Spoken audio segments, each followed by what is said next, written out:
Hello friends. Did you know nearly 80% of those who watch my videos aren't subscribed? If you enjoy these stories, please hit that subscribe button and leave a like. It really helps. Thank you for being here. By the way, where are you watching from? Let me know in the comments. I've been in the trucking business in the western states for about 18 years. I started when I was old enough to get my Class A license. I came from such a small place that there weren't even traffic lights there. My name is Cole Briggs, and I've seen every kind of road this country has to offer. In January, on mountain passes where the ice is so thick, you can hear the cracking sounds under your tires. On the flat plains of the desert, the heat makes the asphalt shine like glass and deceives your eyes. On the highways along the coast, the fog is so thick that you drive blindly, relying only on the faint light of the reflectors and your own instincts. But there's one route I only drove once. One route that still wakes me up some nights, makes me sit bolt upright in whatever motel bed I'm in, sweating through the sheets even when the AC is cranked so high I can see my breath. They call it the Grayson Canyon Haul. Or at least that's what the old-timers call it when they're willing to talk about it at all. Most truckers won't even mention it by name. They'll just shake their heads when someone brings up that stretch of highway, make some excuse about needing to check their logbook or refill their coffee, and walk away. I should have paid more attention to that. I should have asked more questions. But I didn't. And that's how I ended up on that road on a Tuesday night in late October, hauling a load of industrial equipment from Reno to a distribution center outside of Flagstaff. The dispatcher who gave me the route was new.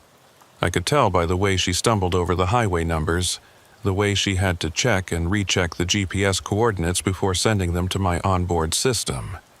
Her name was Jessica, I think, or Jennifer. Something that started with a J. She had that nervous energy that new dispatchers always have, like they're waiting for someone to tell them they've made a terrible mistake. The usual I-80 to I-15 route is backed up, she'd said, her voice crackling through my phone speaker.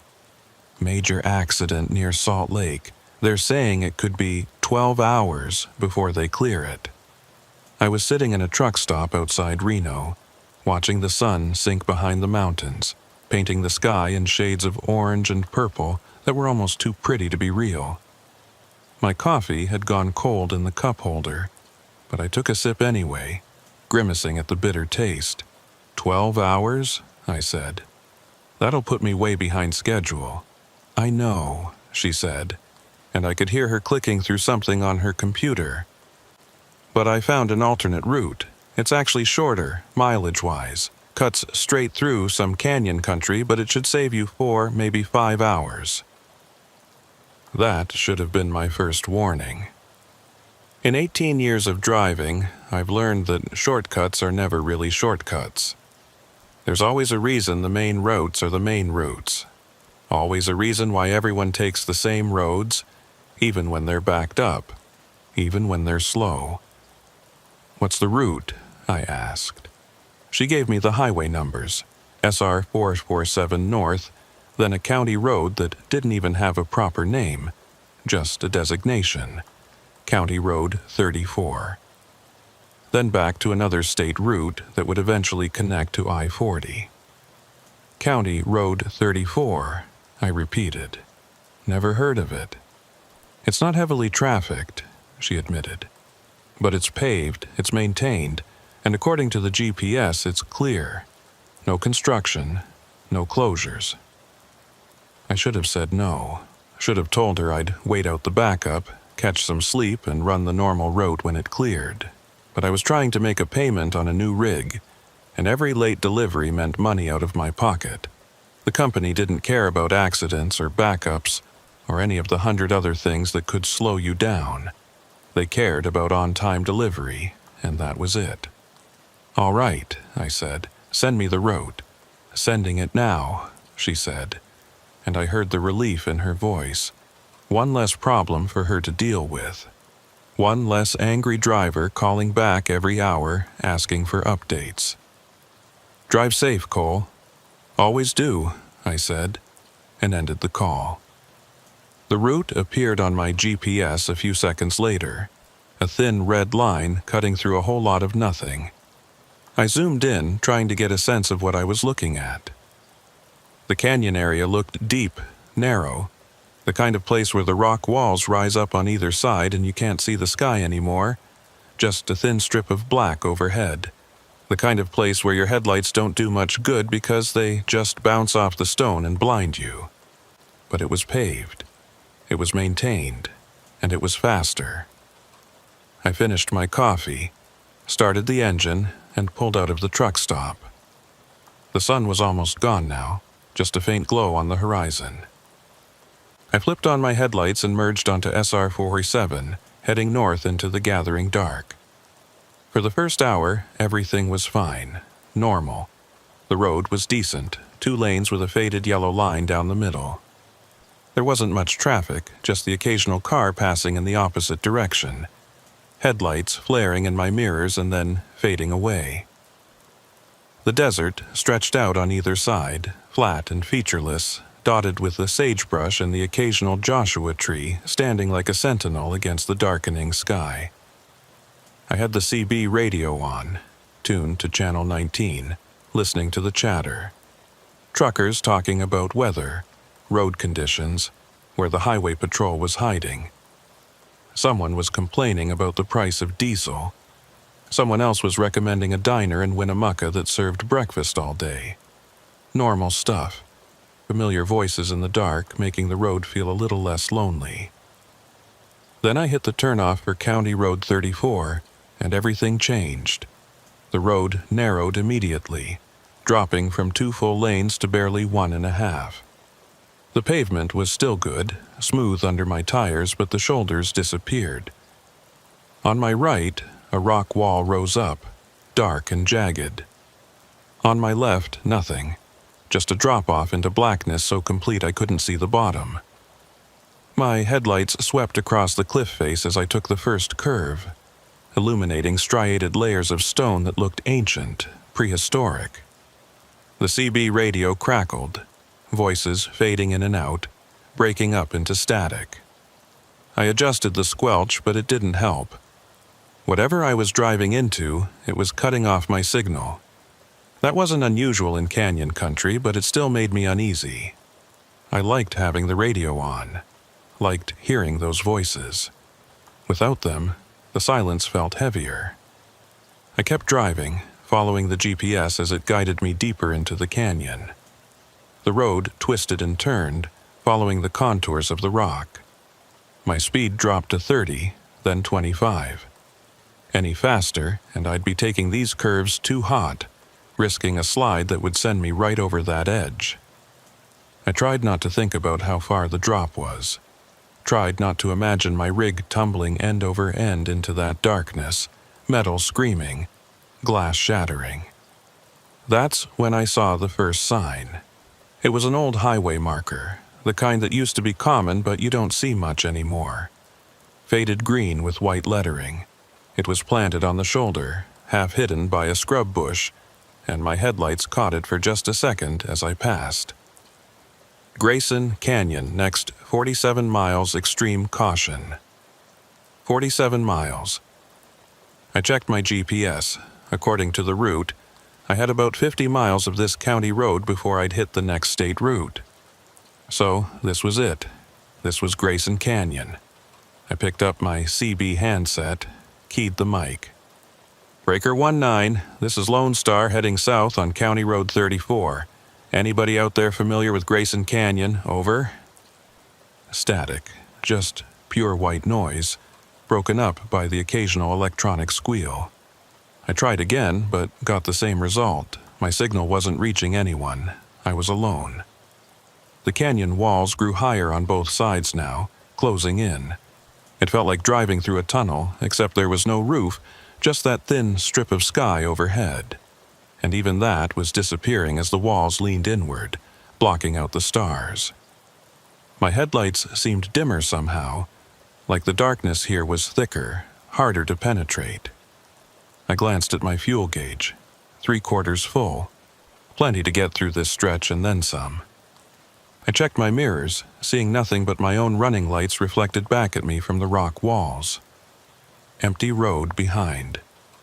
Empty road ahead. Just me and the canyon and the sound of my engine echoing off the stone. That's when I noticed the time. My dashboard clock read 9:47 p.m. But that couldn't be right. I'd left the truck stop at 7:30, and I'd been driving for what felt like maybe an hour and a half, 2 hours tops. The clock should have read 9 o'clock, 9:30 at the latest. I checked my watch, the old analog one my father gave me when I got my first truck. It read 9:11 p.m. I stared at both timepieces, trying to make sense of the discrepancy. The dashboard clock was digital, precise. It synced with GPS satellites. It shouldn't be wrong. But my watch was mechanical, reliable. I'd had it serviced just 6 months ago. 17 minutes.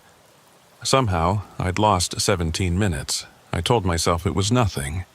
Told myself I'd just lost track of time, gotten absorbed in driving, maybe zoned out for a few minutes on one of the straighter stretches. It happens to every driver. You blink and suddenly you're 5 miles down the road with no memory of how you got there.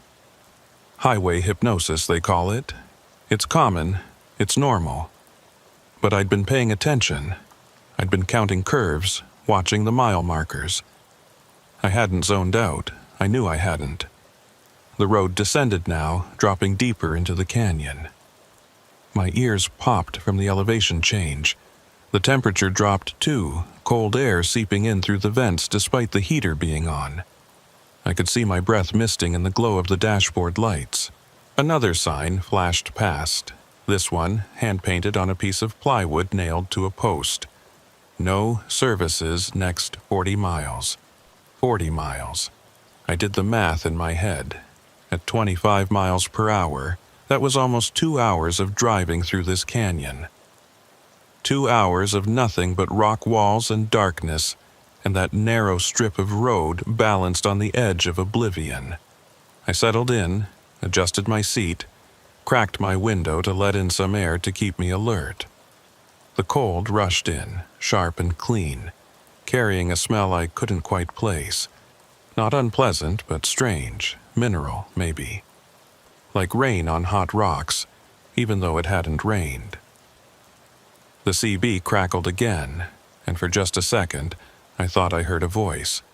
Not words exactly, but something that might have been a voice underneath all that static. I turned up the volume, listening hard. "Don't," the word cut through, clear as day, then dissolved back into noise. I grabbed the handset. "This is Lone Star on County Road 34. I read you broken and unreadable. Can you repeat? Over?" Nothing. Just static, rising and falling like breathing. "If anyone can hear me, I'm running Grayson Canyon southbound. Please respond. Over." The static changed pitch, became almost rhythmic, and underneath it, so faint I might have imagined it, I heard what sounded like, "Turn back." My hand tightened on the steering wheel. "Say again, over." But the voice, if it had been a voice at all, was gone. Just static remained, constant and unchanging. I hung up the handset and focused on the road. The canyon was getting deeper, the walls higher. I could feel the weight of all that stone pressing in, could feel the darkness like a physical presence. My headlights carved a tunnel through it, but it felt temporary, fragile, like the dark was just waiting for my lights to fail so it could rush in and swallow me whole. A mile marker appeared. 34. According to my GPS, I'd traveled 8 miles on this road. 39 miles to go. I checked the clock again. 10:03 p.m.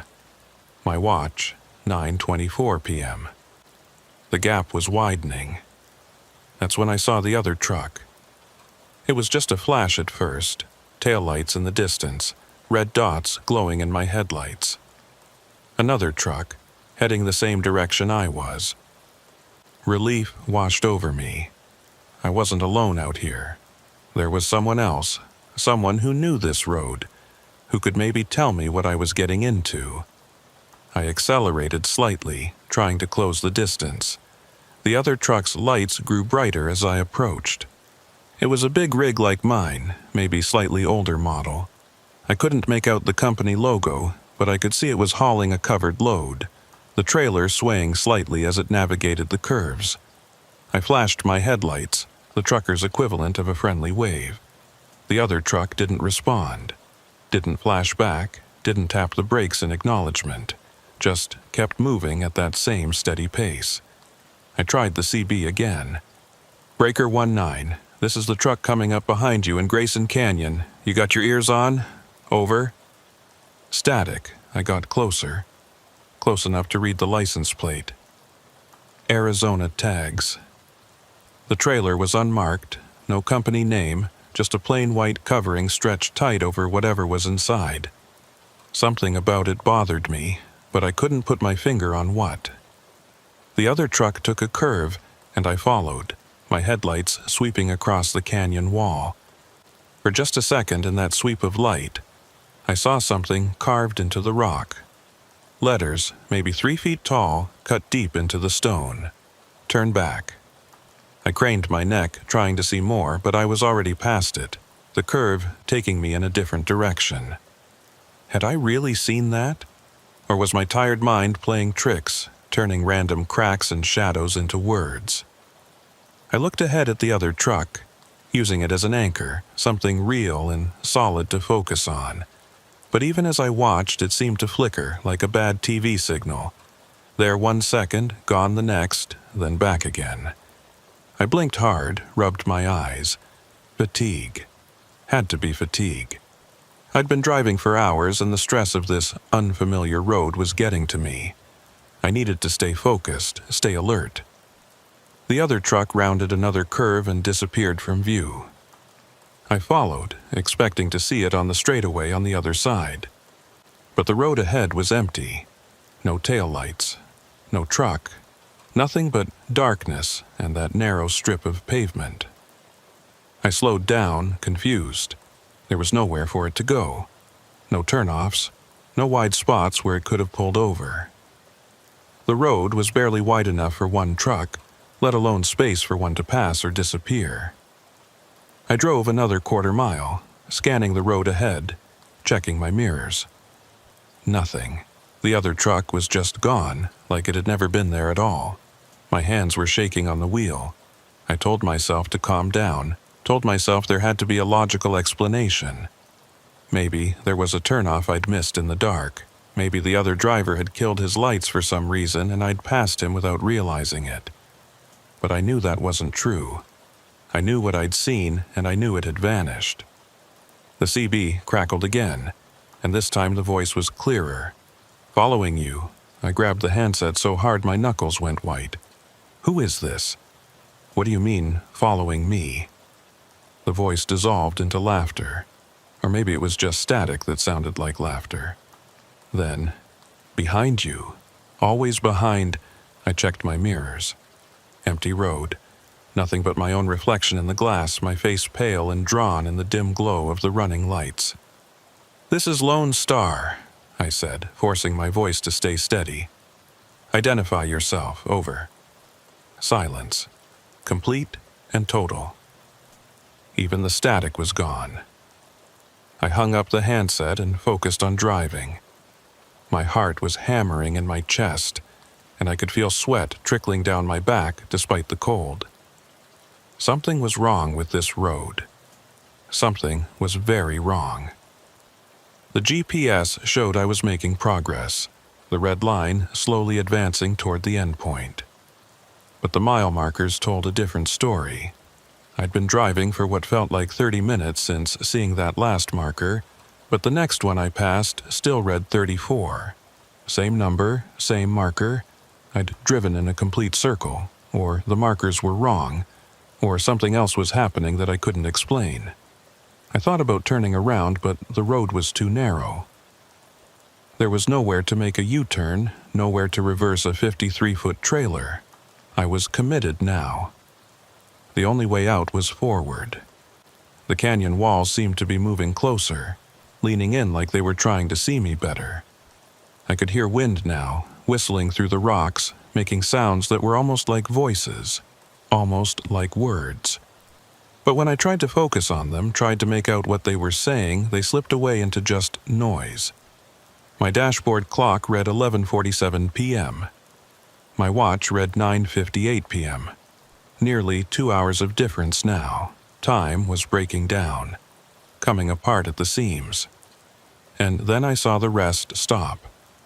It appeared suddenly, a small pullout carved into the rock on the right side of the road.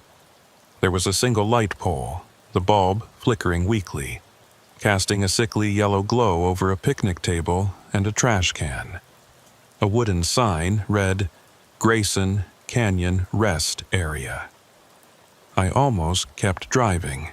Every instinct told me to keep moving, to not stop, to get through this canyon as fast as possible. But I'd been driving for hours, and I needed to clear my head, needed a minute to think, to figure out what was happening. I pulled into the rest area, my air brakes hissing in the silence. The engine idled, a comforting rumble that was the only sound besides the wind.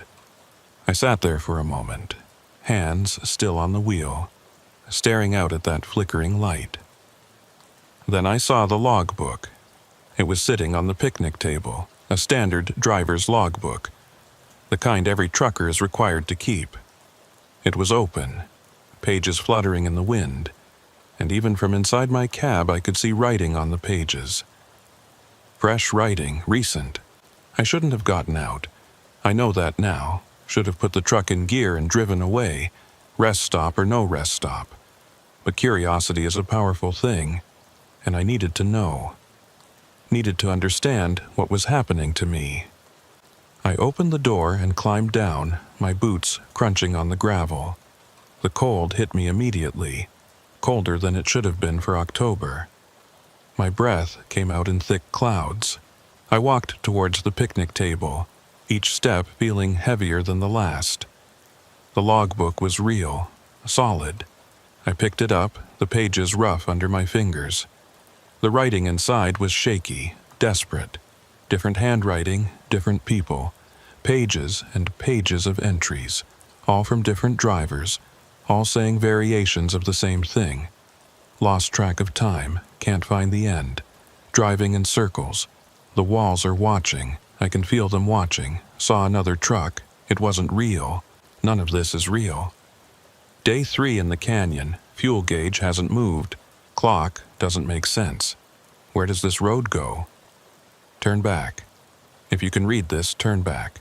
Don't trust the GPS. Don't trust the signs. Get out while you can. The last entry was dated 2 days ago. Just 2 days. The handwriting was nearly illegible, scrawled across the page in what might have been blood or just very dark ink. They don't want us to leave. The canyon doesn't let go. I'm sorry I came here. I'm sorry I didn't listen. I dropped the logbook, and it hit the table with a sound that seemed too loud, echoing off the canyon walls. My truck's engine was still running, the headlights cutting through the darkness. And for a second I was grateful for those lights, for that noise, for anything that felt normal and real. Then I heard the footsteps. They were coming from deeper in the rest area, from a path that led into the rocks. Slow, deliberate footsteps, boots on stone, coming closer. I ran. Didn't think, didn't look back, just ran for my truck. I grabbed the door handle, hauled myself up into the cab, slammed the door, and locked it. My hands were shaking so badly I could barely put the truck in gear. The footsteps stopped right outside my window. I didn't look, couldn't look. I kept my eyes straight ahead, on the road, on the headlights, on anything except the window where I could sense something standing, something waiting. I hit the accelerator and the truck lurched forward, tires spitting gravel. I pulled back onto the road and didn't slow down. didn't look in my mirrors, just focused on putting distance between me and that rest stop. But as I drove, I couldn't shake the feeling that whatever had been standing outside my window was still there, still watching, still waiting, and that I'd only made it angry by leaving. The road descended further into the canyon, steeper now, the grade sharp enough that I had to downshift and let the engine brake to keep my speed under control. My headlights caught the edge of the drop-off to my left, and for a brief, stomach-churning moment, I could see just how far down it went. Hundreds of feet, maybe more. The bottom was lost in shadow so deep it looked like the earth had been torn open to reveal nothing but void. I forced my eyes back to the road, back to that narrow strip of pavement that was the only thing between me and that drop. My hands ached from gripping the wheel so tight, but I couldn't make myself relax. Every muscle in my body was wound tight as a spring. The dashboard clock now read 1:23 a.m. My watch stubbornly insisted it was only 10:17 p.m. 3 hours and 6 minutes of difference. Time was accelerating, or my watch had stopped, or something fundamental about how time worked had broken down in this canyon. None of the possibilities were comforting. I tried the CB again, more out of desperation than any real hope of getting through. This is Lone Star on County Road 34, Grayson Canyon. If anyone can hear me, I need assistance. My GPS is showing I'm making progress, but I'm not seeing any end to this canyon. Please respond. Over. The static that came back was different now. It had a rhythm to it, a pulse, like a heartbeat. And underneath that pulse, I could hear something else. Not quite music, not quite voice, something in between. It rose and fell, weaving in and out of the static, and the longer I listened, the more it sounded like words. Like someone was trying very hard to tell me something, but the signal kept breaking up, kept dissolving into noise. I turned the volume down until it was barely audible. I didn't want to hear what those voices might be saying. Didn't want to know. The temperature in the cab kept dropping despite the heater running full blast. I could see frost forming on the inside of the passenger window, delicate crystalline patterns spreading across the glass like reaching fingers. My breath came out in clouds so thick I could barely see through them. A new sign appeared in my headlights. Falling rock zone, next 15 miles. As if to emphasize the point, a stone the size of my fist bounced across the road just ahead of me, thrown down from somewhere high above. Then another and another. I slowed down, hearing the rocks ping and clatter off the trailer behind me. One hit the windshield and I flinched, but the glass held. A spiderweb crack appeared where it had impacted, right at eye level. The rocks kept falling, a steady rain of stone. I wanted to stop, to wait it out, but there was nowhere to pull over. The road was too narrow, the shoulders non-existent. I had no choice but to keep moving, to drive through it and hope nothing big enough to do real damage came down. Through the cracked windshield, I watched the canyon walls. They seemed different now. The rock face wasn't smooth anymore. It was rough, pitted, and in the sweep of my headlights those pits looked like eyes. Hundreds of them, thousands watching me pass. I knew it was just shadows and stone, just my exhausted mind finding patterns where none existed. But knowing that didn't make it any less unsettling. The falling rocks finally stopped, and I allowed myself to breathe again. The silence that followed felt oppressive, heavy. I could hear every sound my truck made, every creak and groan of metal, every hiss of air through the vents. It was too quiet. Even the wind had died down. That's when I noticed the mileage. My trip odometer, the one I'd reset when I entered County Road 34, read 47.3 miles. According to the GPS, I'd traveled 38.2 miles. A 9-mile discrepancy. I was driving further than the GPS thought I was, or the odometer was broken, or the road itself was longer than the maps showed. I thought about the logbook I'd seen at the rest stop, about that entry that mentioned day 3. Day 3 of driving through a canyon that was supposed to be less than 50 miles long. How was that possible? How could someone spend 3 days on a road you should be able to drive in 2 hours?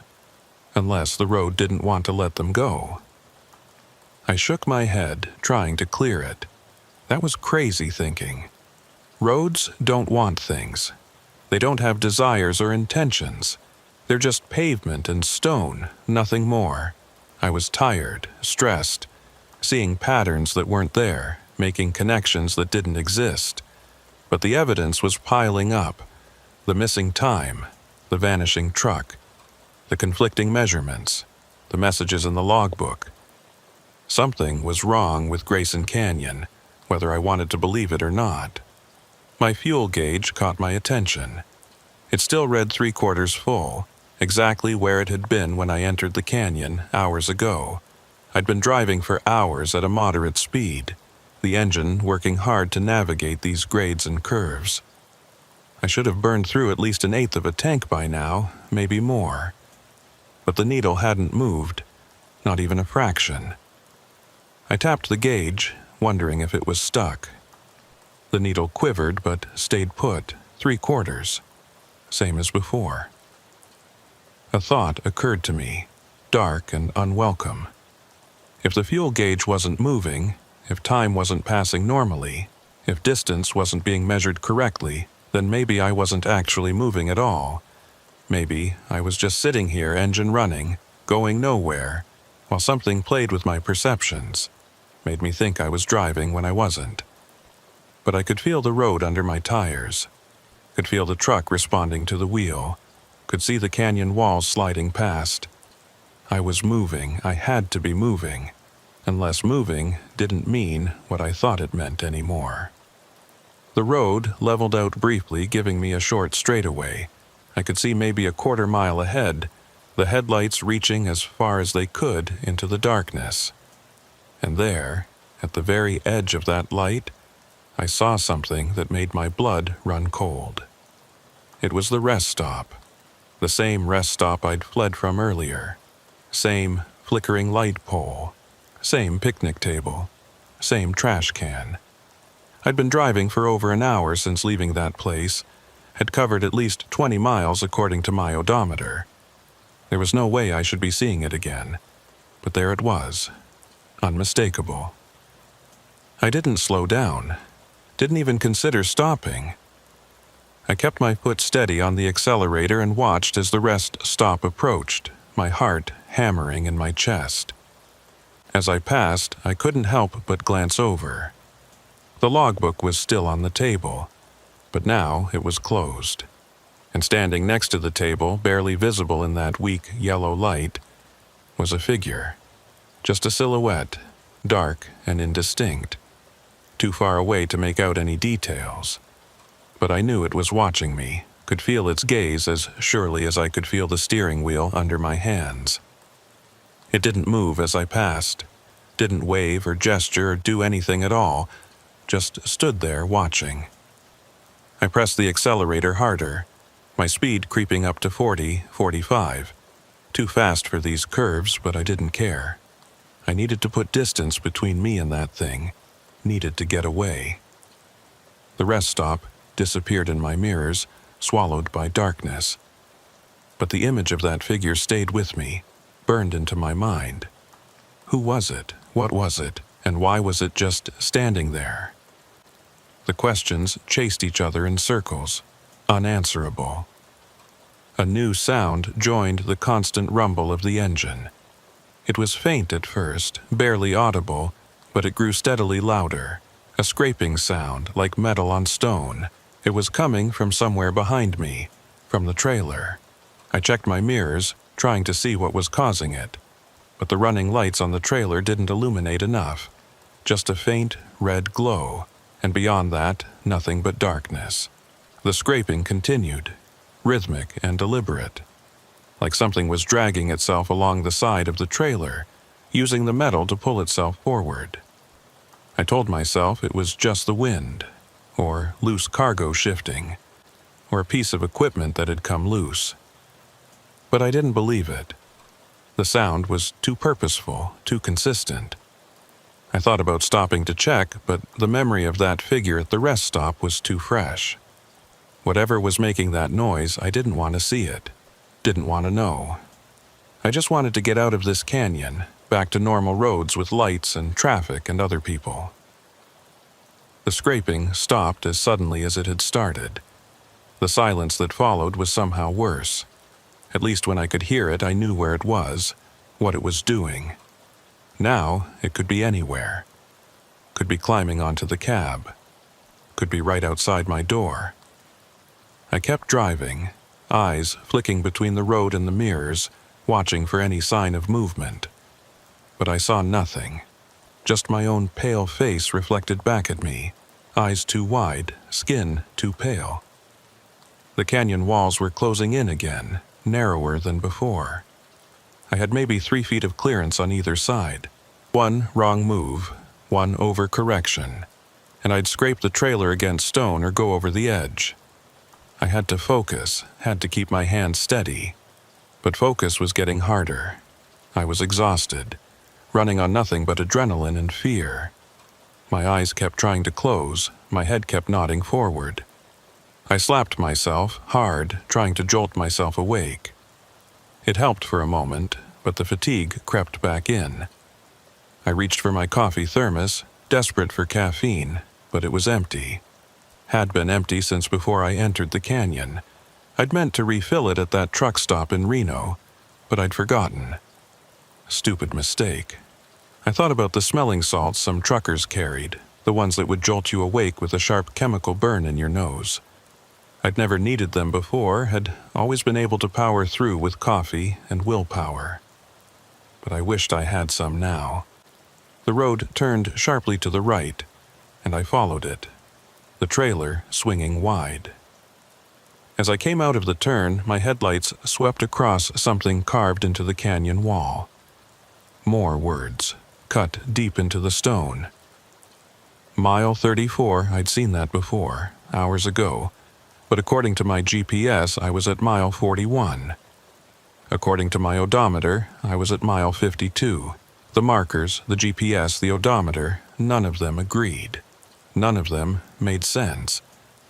I was driving in circles, had to be. The road was looping back on itself somehow, bringing me past the same markers, the same rest stop, the same carvings, but that didn't make sense either. I hadn't made any turns that would bring me around in a circle. The road had been winding, yes, but always generally heading south, always descending, unless south didn't mean the same thing here, unless direction was as broken as time and distance. The CB crackled again, and this time a voice came through clear as day, no static at all. Cole Briggs. I grabbed the handset, my hand shaking. Who is this? How do you know my name? You shouldn't have come here, Cole. The voice was calm, almost sad. It sounded familiar, but I couldn't place it. Nobody should come here. Where is here? I demanded. What is this place? Grayson Canyon, the voice said. But you know that already. What you don't know is why it's called that. What you don't know is what happened here. Then tell me, I said. Tell me how to get out. There is no out, the voice said. There's only through. And through means going deeper. Deeper than you want to go. Deeper than anyone should go. That's not good enough, I said, my voice rising. Give me real answers. Tell me what I'm dealing with. The voice laughed, but there was no humor in it. You want answers? Fine. 83 years ago, they tried to build this road. Crew of 30 men. They brought in explosives, heavy equipment, everything they needed. Took them 2 years to carve this canyon route. 2 years of blasting and digging and paving. I listened, the handset pressed so hard against my ear it hurt. The crew started experiencing problems after the first year, the voice continued. Tools going missing, equipment breaking down, men swearing they saw things in the rocks, heard voices calling their names. Management thought it was just stress, isolation. They brought in doctors, psychiatrists. Didn't help. What happened to them? I asked, though part of me didn't want to know. They disappeared, the voice said flatly. All 30 of them, one by one, over the course of a month. Some left notes, said they were going into the canyon to investigate something. Some just vanished from their tents in the middle of the night. Search parties found nothing. No bodies, no evidence, nothing. And the road? The state finished it anyway. Brought in a new crew, completed the project. Opened it to traffic in 1947. But drivers started reporting problems almost immediately. The same problems you're experiencing now. So they closed it, marked it as unstable, restricted access. But every few years, someone doesn't get the message, or ignores the warnings, and ends up here. Like me, I said quietly. Like you. How do I get out? I asked again. There has to be a way. Keep driving, the voice said. That's all you can do. Keep driving and hope the canyon decides to let you go. Some make it out. Most don't. What happens to the ones who don't? The static came back, swallowing the voice. I tried to get them back, tried calling out, but there was no response. Just that rhythmic pulse, steady as a heartbeat. I hung up the handset and stared at the road ahead. Keep driving. That was the only advice, the only option. Keep driving and hope. But hope was getting harder to hold on to. The canyon changed again. The walls pulled back slightly, giving me a little more room, and the road widened to almost 2 full lanes. I allowed myself a tiny bit of relief. Maybe this was a sign I was getting close to the end. Maybe the worst was behind me. Then I saw the cars. They were off to the side, pulled onto what looked like a wider shoulder area. 5 of them, maybe 6, parked at odd angles. Old models, some from the 60s or 70s by the look of them. They were rusted, windows broken, tires flat, abandoned. I slowed down, trying to get a better look. One of the cars had its hood up, the engine long since stripped or rotted away. Another had all its doors open, like the occupants had gotten out in a hurry and never come back. And then I saw the truck. It was a big rig, older than mine, from the 80s maybe. It was pulled off at an angle, the trailer jackknifed against the canyon wall. The cab's door hung open, and I could see papers scattered across the ground fluttering in the wind. Log books, maybe. Delivery manifests. I wanted to stop, wanted to investigate, see if there were any clues that might help me. But I remembered that rest stop, remembered that figure standing in the yellow light, and I kept my foot on the accelerator. As I passed the wrecked truck, something moved in my peripheral vision. Just a flash, too quick to identify. I snapped my head around, staring at the cab, but I saw nothing. Just shadows and broken glass and rust. But I knew something had been there, knew it had been watching me pass. The abandoned vehicles disappeared behind me, and the canyon walls closed in again. I checked my fuel gauge, still 3/4 full. Checked my watch, 10:52 p.m. Checked the dashboard clock, 3:17 a.m. 4 hours and 25 minutes of difference now. Time was coming apart, unraveling like a cheap sweater. I tried to think about something else, anything else. Thought about home, about my apartment in Sacramento that I hardly ever saw. Thought about my sister in Portland, about how long it had been since I'd called her. Thought about my old truck, the one I'd sold to buy this new rig, and how maybe that had been a mistake. Anything to distract from the growing certainty that I was never going to leave this canyon. The road descended sharply again, and I had to really work the brakes to control my speed. The grade was steep enough that I could feel gravity trying to pull me forward, trying to accelerate the truck beyond what was safe. Sweat dripped down my face despite the cold, and then, without warning, the road ended. Not ended as in reaching its terminus, connecting to another highway. Ended as in just stopped. The pavement ran for another 50 feet and then simply ceased, giving way to dirt and rocks and nothing. I slammed on the brakes, the air system screaming. The truck shuddered, tires fighting for grip. I was going to go over. I could see it happening. Could see the nose of the truck tipping forward into that abyss beyond the road's edge. But the truck stopped. Maybe 10 feet from the end of the pavement. Close enough that my headlights illuminated nothing but empty air and the far canyon wall, miles away across that impossible gap. I sat there, engine idling, hands frozen on the wheel. My heart felt like it was trying to punch through my ribs. This couldn't be the end. Couldn't be. The GPS still showed a route ahead. Still showed County Road 34 continuing for another dozen miles before connecting to the next state road. But the evidence of my eyes was clear. There was no road ahead. Just nothing. I put the truck in reverse and backed up carefully, giving myself room. Then I just sat there, trying to figure out what to do. Turn around? I couldn't. Not with a 53-foot trailer on a road this narrow. I'd end up over the edge for sure. Go back the way I'd come. Back past the abandoned vehicles, back past the rest stop with its silent watcher, back through all those twisting miles. And even if I did, would I find the entrance to the canyon? Or would I just keep looping, driving in circles forever? Wait for daylight? But what if daylight never came? What if the sun didn't rise in Grayson Canyon? I looked at my watch, 11:04 p.m. Looked at the dashboard clock, 4:32 a.m.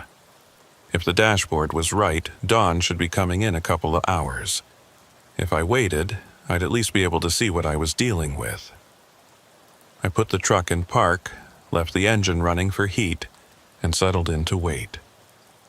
I was exhausted, but there was no way I could sleep.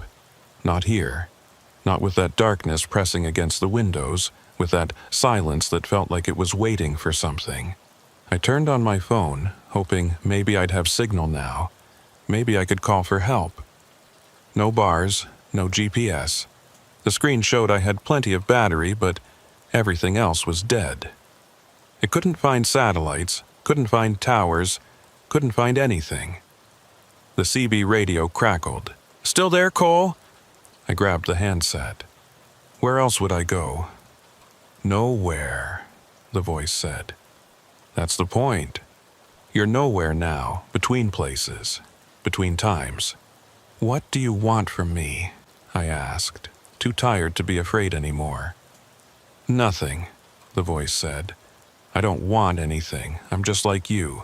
Stuck here. Been stuck here for a long time. How long? A pause, then, I don't know anymore. Months?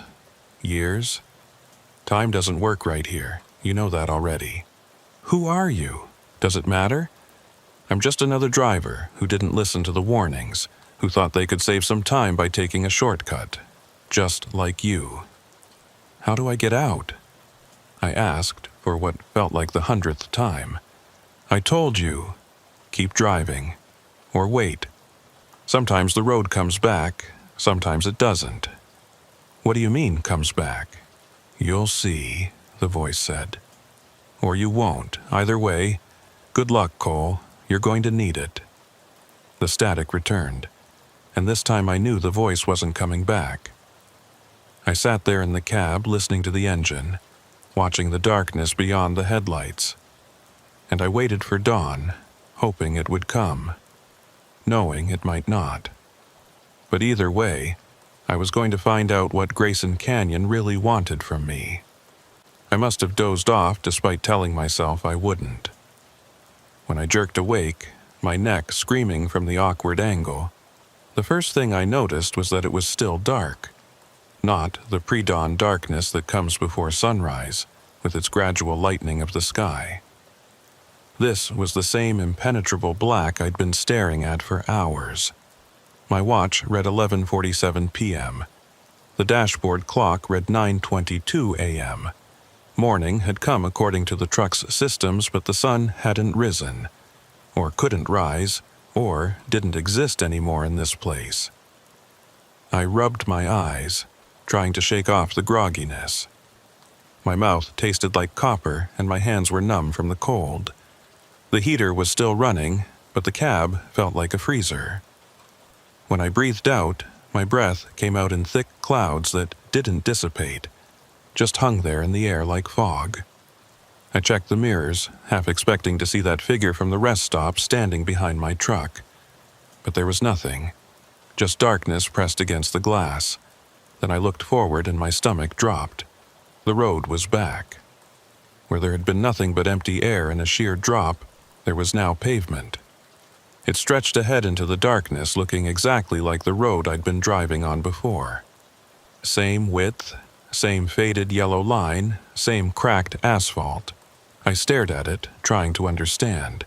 It hadn't been there before. I was certain of that. I'd sat here for hours watching that empty space, that void where the road should have been. But now it was back, as if it had never been gone. I put my hand on the gear shift, then hesitated. Every instinct I had was screaming at me not to drive on that road. It wasn't real, couldn't be real. Roads didn't just appear and disappear. But what choice did I have? I couldn't stay here forever. Couldn't go back. The only direction left was forward. I put the truck in gear and released the brake. The truck rolled forward slowly, tires crunching on loose gravel. My headlights illuminated the pavement ahead, and it looked solid enough, real enough. But so had everything else in this canyon until it wasn't. The wheels touched the new section of road, and I held my breath, waiting for it to collapse beneath me, waiting to feel that sickening lurch as the truck dropped into nothing. But the road held, felt just as solid as any other pavement. I kept driving, slow and cautious. The canyon walls were different now, closer together, leaning inward at an angle that seemed to defy gravity. The rock face was darker too, not the reddish-brown sandstone from before, but something else. Something that absorbed my headlights instead of reflecting them. The silence was absolute. I couldn't hear the engine anymore, couldn't hear the tires on the road, couldn't hear anything. It was like I'd gone deaf, except I could hear my own breathing, my own heartbeat thundering in my ears. I tried the CB radio, but it was completely dead, not static, not even the hiss of an empty channel. Just nothing. Like the device had never worked at all. The road curved to the left, and I followed it, the trailer swinging wide behind me. As I came out of the curve, I saw something that made me slam on the brakes. There was a truck ahead of me, the same truck I'd seen hours ago, the one that had vanished around a curve and never appeared again. It was sitting in the middle of the road, engine off, no lights. I sat there staring at it, trying to decide what to do. Part of me wanted to back up, turn around somehow, go literally anywhere else. But I needed to know, needed to see if there was someone in that truck, someone who might be able to help me, or at least tell me what was happening. I pulled up behind it, close enough that my headlights illuminated the whole back end of the trailer. Arizona plates, just like before. The trailer covering was torn in places, flapping in a wind I couldn't feel or hear. I grabbed my flashlight from the door pocket, took a deep breath and opened my door. The cold hit me like a wall, so intense it drove the air from my lungs. I could feel ice crystals forming on my eyelashes, in my beard. My boots hit the pavement, and that's when I realized I still couldn't hear anything. The door closing behind me made no sound. My footsteps on the road made no sound. It was like walking through a vacuum, like being on the moon. I approached the other truck slowly, the flashlight beam cutting through the darkness. The cab door was closed, windows dark. I couldn't see anyone inside. I reached for the door handle, then stopped. Something was written on the door in what looked like dried mud, or maybe dried blood. Letters, shaky and uneven. Don't look back. I stood there, flashlight beam trembling in my hand, staring at those words. Don't look back. Back at what? The road I'd come from, the canyon behind me? Something else? Against every survival instinct I possessed, I turned and looked behind me. The road I'd just driven on was gone. Not replaced with a drop-off or a cliff face, just gone. There was a wall of solid rock where the road should have been, like it had never existed at all. My own truck was sitting right against that wall, maybe 2 feet of space between the bumper and the stone. That was impossible. I'd just driven here. Had just covered maybe 100 feet from where I'd been parked. But the evidence of my eyes told a different story. Told me I was trapped between this rock wall and the abandoned truck ahead, with nowhere to go but the cab of one of these vehicles.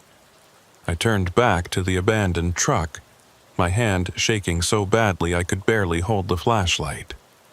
I pulled on the door handle, and it opened with no resistance. The cab was empty.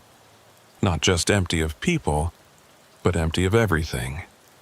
No seats, no steering wheel, no dashboard, just a hollow shell of metal, the floor rusted through in places, showing nothing but darkness beneath.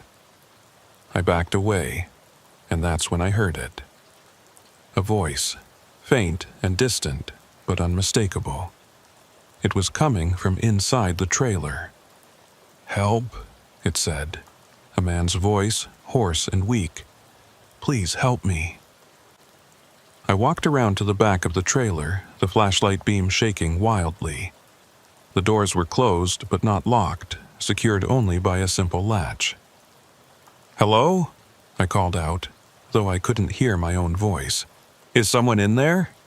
"Please," the voice said again, stronger now. "I've been here so long. Please let me out." My hand reached for the latch, then stopped. Something was wrong. The voice was too clear, too perfect. In this absolute silence where I couldn't even hear my own footsteps, where sound seemed to have stopped existing, this voice was coming through like it was right next to me. "Who are you?" I asked. "How did you get in there?" "I'm just a driver," the voice said. "Just like you. I took this route, got lost in the canyon. I've been trapped in here for days. Please, you have to let me out." "How did you get in the trailer?" I asked, my hand still hovering over the latch. A pause, then, "I don't remember. Please, it doesn't matter. Just open the door." But it did matter. It mattered a lot. Because truck trailers don't lock from the inside. If someone was in there, they'd been put in there, or something had put them in there. "I can't," I said, backing away. "I'm sorry." The voice changed, became deeper, angry. "Open the door, Cole." I ran, didn't think, didn't look back, just ran for my own truck. I could hear the voice behind me, screaming my name, except I shouldn't have been able to hear it because sound didn't work here, didn't exist. "Cole, Cole, come back, open the door." I reached my truck, grabbed the door handle. It was frozen solid, ice coating the metal. I yanked harder, using both hands, and it finally opened. I threw myself inside and slammed the door, hitting the lock button over and over. The voice stopped. Silence crashed back in, so complete it made my ears ring. I sat there, breathing hard, watching the trailer in my mirrors. Nothing moved. No one came around from behind it. Just that still, silent truck sitting in the middle of a road that shouldn't exist. Then I noticed something that made my blood run even colder than it already was. My truck's engine was off. I hadn't turned it off, had left it running when I got out. But now it was dead. The dashboard dark. No rumble of the diesel engine. I turned the key. Nothing happened. Not even a click.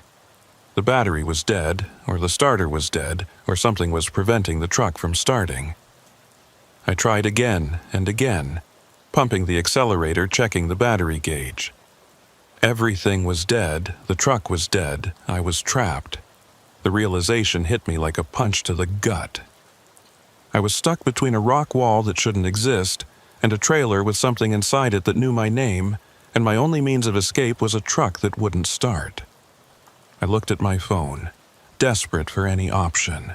Still no signal, but I pulled up the GPS app anyway, hoping maybe it could at least show me where I was. The app loaded, and what I saw didn't make any sense. According to the GPS, I was in 3 places at once. The signal was fracturing, splitting, showing my location as both 30 miles north and 40 miles south of where I'd entered the canyon, and also right at the entrance. Like I existed in multiple points of space simultaneously. I closed the app and opened my photo gallery, needing to see something normal, something from before this nightmare. My most recent photos were from 2 days ago, parked at a rest stop near Reno. The truck in the photos looked clean, almost new. I looked at my actual truck now, and in the faint light from my phone screen I could see rust on the dashboard. Deep rust, the kind that takes years to form. I looked at my hands. They were my hands. Same calluses, same old scar across my left knuckle from a bar fight 5 years ago. But when I held them up to the phone light, I could see through them. Just barely, just the faintest transparency, but it was there. I was fading, becoming less real, like Grayson Canyon was erasing me bit by bit. A tapping sound made me look up. Someone was standing next to my truck, tapping on the driver's side window. It was a man, or had been a man once. He was wearing a trucker's uniform from decades ago, the style from the 60s maybe. His face was pale, eyes hollow. He smiled at me, showing too many teeth. "Having trouble?" he asked, his voice muffled through the glass. I didn't answer. Couldn't answer. Just stared at him. "The canyon does that sometimes," he said conversationally. "Kills your truck, traps you here. Happened to me too, long time ago. I waited for someone to come help me, but nobody came. Nobody comes. Go away," I managed to whisper. "I can help you," he said. "I know how to start your truck, know how to get out of here, but you have to do something for me first." "What?" I asked, though I already knew I wouldn't do it, whatever it was. "Open that trailer," he said, pointing at the abandoned truck. "Open it and let him out. He's been in there so long. It's cruel to keep him locked up." "No," I said. The man's smile widened. "Then I guess you'll be staying. You'll be here when your food runs out, when your water runs out. You'll be here when you start hearing voices, seeing things. You'll be here when you realize that dying would be better than this. But you can't die because the canyon won't let you." I said no, I repeated, my voice stronger now. The man shrugged. "Suit yourself. We've got all the time in the world. Literally." He walked away, dissolving into the darkness like he'd never been there at all. I sat in the frozen cab, trying to think. There had to be a way out. Had to be. People didn't just disappear. Trucks didn't just stop existing. Roads didn't appear and vanish. Except they did, apparently. In Grayson Canyon, all the rules were different. I tried the ignition again, more out of desperation than any real hope. To my shock, the engine turned over. Coughed once, twice, then roared to life. The dashboard lights came on, the heater started blowing, and the radio crackled to life. "Don't trust them," a voice said through the static. Nothing here is real. Keep driving. Don't stop." I didn't need to be told twice. I slammed the truck into gear and hit the accelerator. The truck lurched forward toward that abandoned trailer. At the last second, I saw the trailer doors swing open. I saw something inside, something huge and dark that moved wrong, that had too many limbs. I cranked the wheel hard to the left, the trailer behind me fishtailing, tires screaming. I missed the open trailer by inches, kept driving, not looking back, not slowing down. The rock wall that had been ahead of me was gone now, replaced by more road, twisting deeper into the canyon.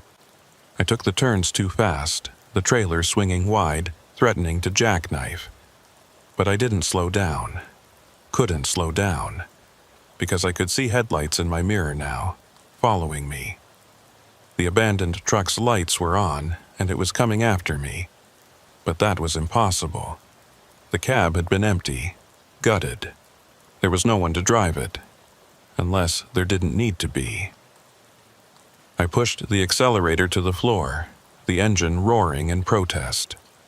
The speedometer climbed past 60, past 70, way too fast for these curves, but the lights behind me were getting closer. The CB radio crackled. "You can't run, Cole. The canyon is patient. It'll wait. It's got nothing but time." I grabbed the handset and threw it across the cab. It hit the passenger window and shattered. The lights behind me were getting brighter, closer. I could hear an engine now, even over my own. A deep, throaty rumble that didn't sound like any diesel I'd ever heard. The road ahead split into two paths, neither of them marked on my GPS.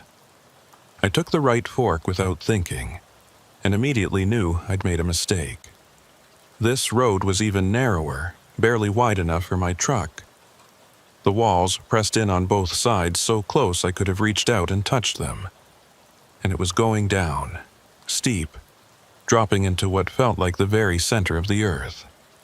But I couldn't turn around, couldn't stop. The lights behind me took the same fork, still closing in. I descended into the darkness, the temperature dropping with every foot. Ice formed on my windshield, on my mirrors. My breath came out in clouds so thick I could barely see. And then, as suddenly as it had started, the pursuit ended. I checked my mirrors, and the lights were gone. No truck behind me, no sound of an engine.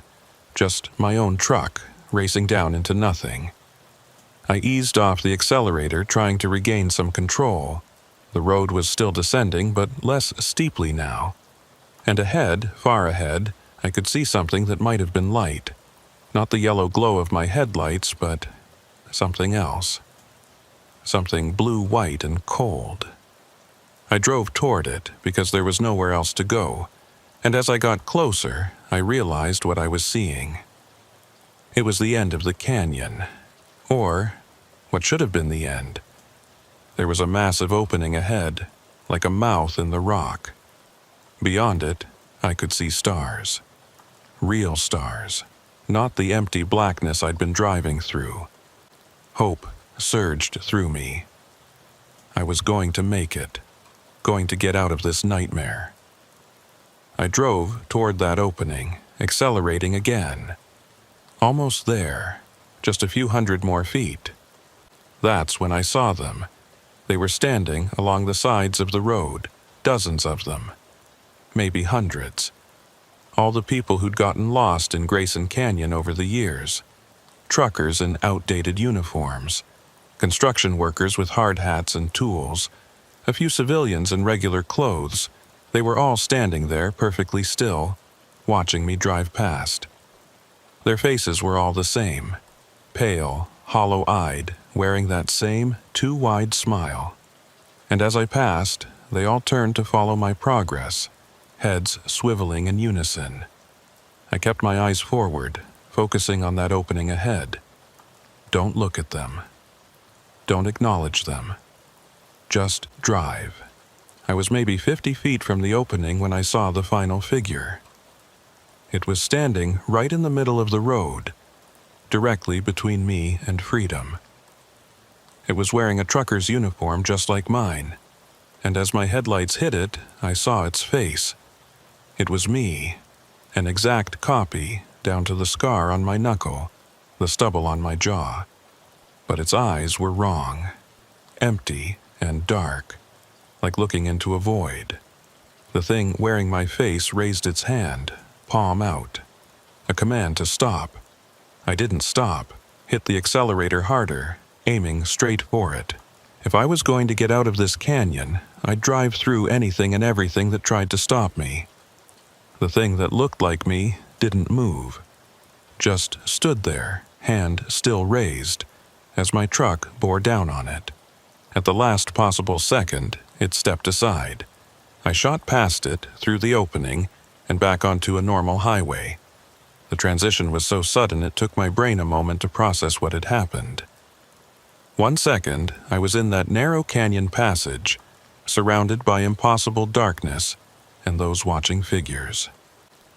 The next, I was on a 4-lane interstate, headlights reflecting off a standard green highway sign that read, I-40 East, Flagstaff, 47 miles. I eased off the accelerator, my hands shaking so badly I could barely control the wheel. Normal traffic flowed around me. A sedan passed on my left, the driver talking on a phone, not even glancing my way. A family in an SUV went by on the right, kids in the back seat playing on tablets. Everything was normal. Everything was real. I was out. I checked my mirrors, expecting to see that canyon opening behind me, expecting to see those figures or that thing wearing my face. But there was nothing unusual, just highway and desert, and the faint glow of civilization on the horizon. My dashboard clock read 6:47 a.m. My watch read 12:03 a.m.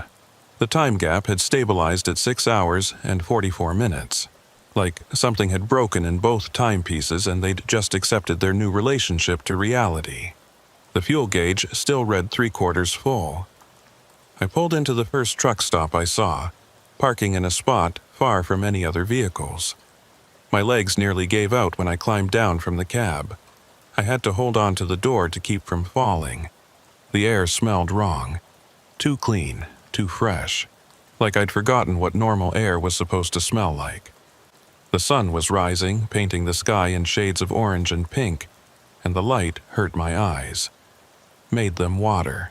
I walked into the truck stop on unsteady legs, and the warmth inside felt like stepping into another world.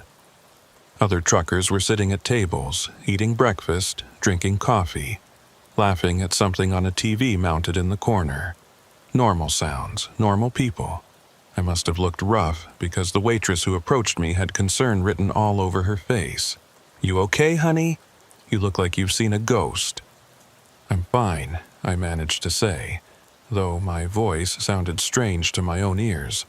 Hoarse, like I'd been screaming. "Just coffee, please, black." She brought it, and I wrapped both hands around the cup, letting the heat seep into my frozen fingers. I pulled out my phone, needing to ground myself in something concrete, something real. I had 17 missed calls, all from the dispatcher. The delivery I was supposed to make had been due yesterday afternoon.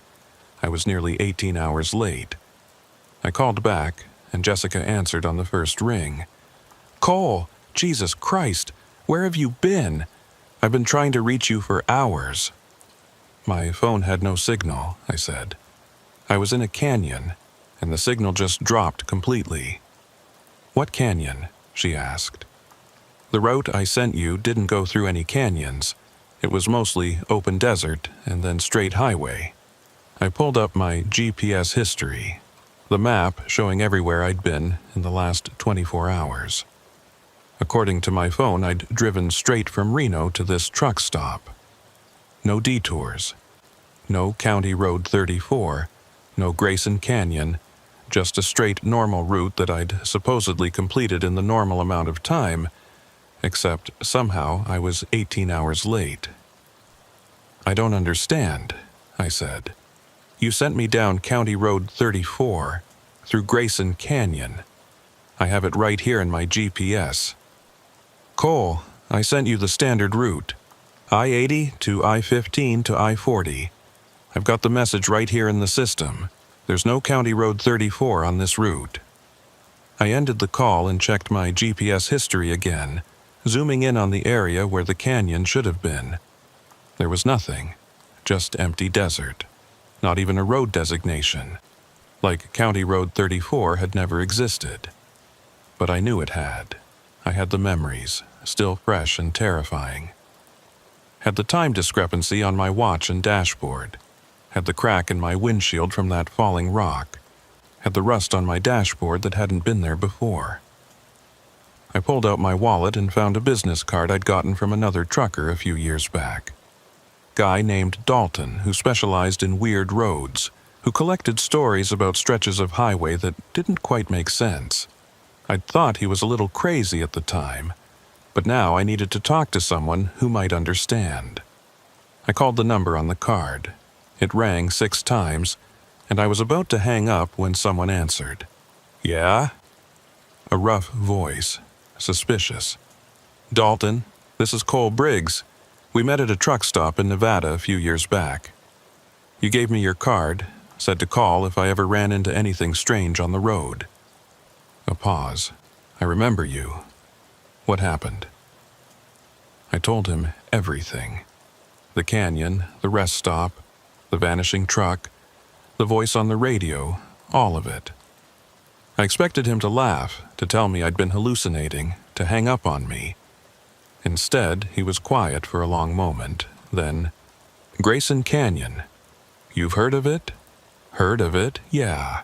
I've been researching it for 15 years, trying to find it." "Well, don't," I said. "Trust me." "How did you get out?" he asked. "Most people who go in don't come back." "I don't know," I admitted. I just kept driving, and eventually I was back on a normal highway. "You're one of the lucky ones then," Dalton said. "Most people who make it out say the same thing. They can't explain how they got out, can't find the canyon again if they try.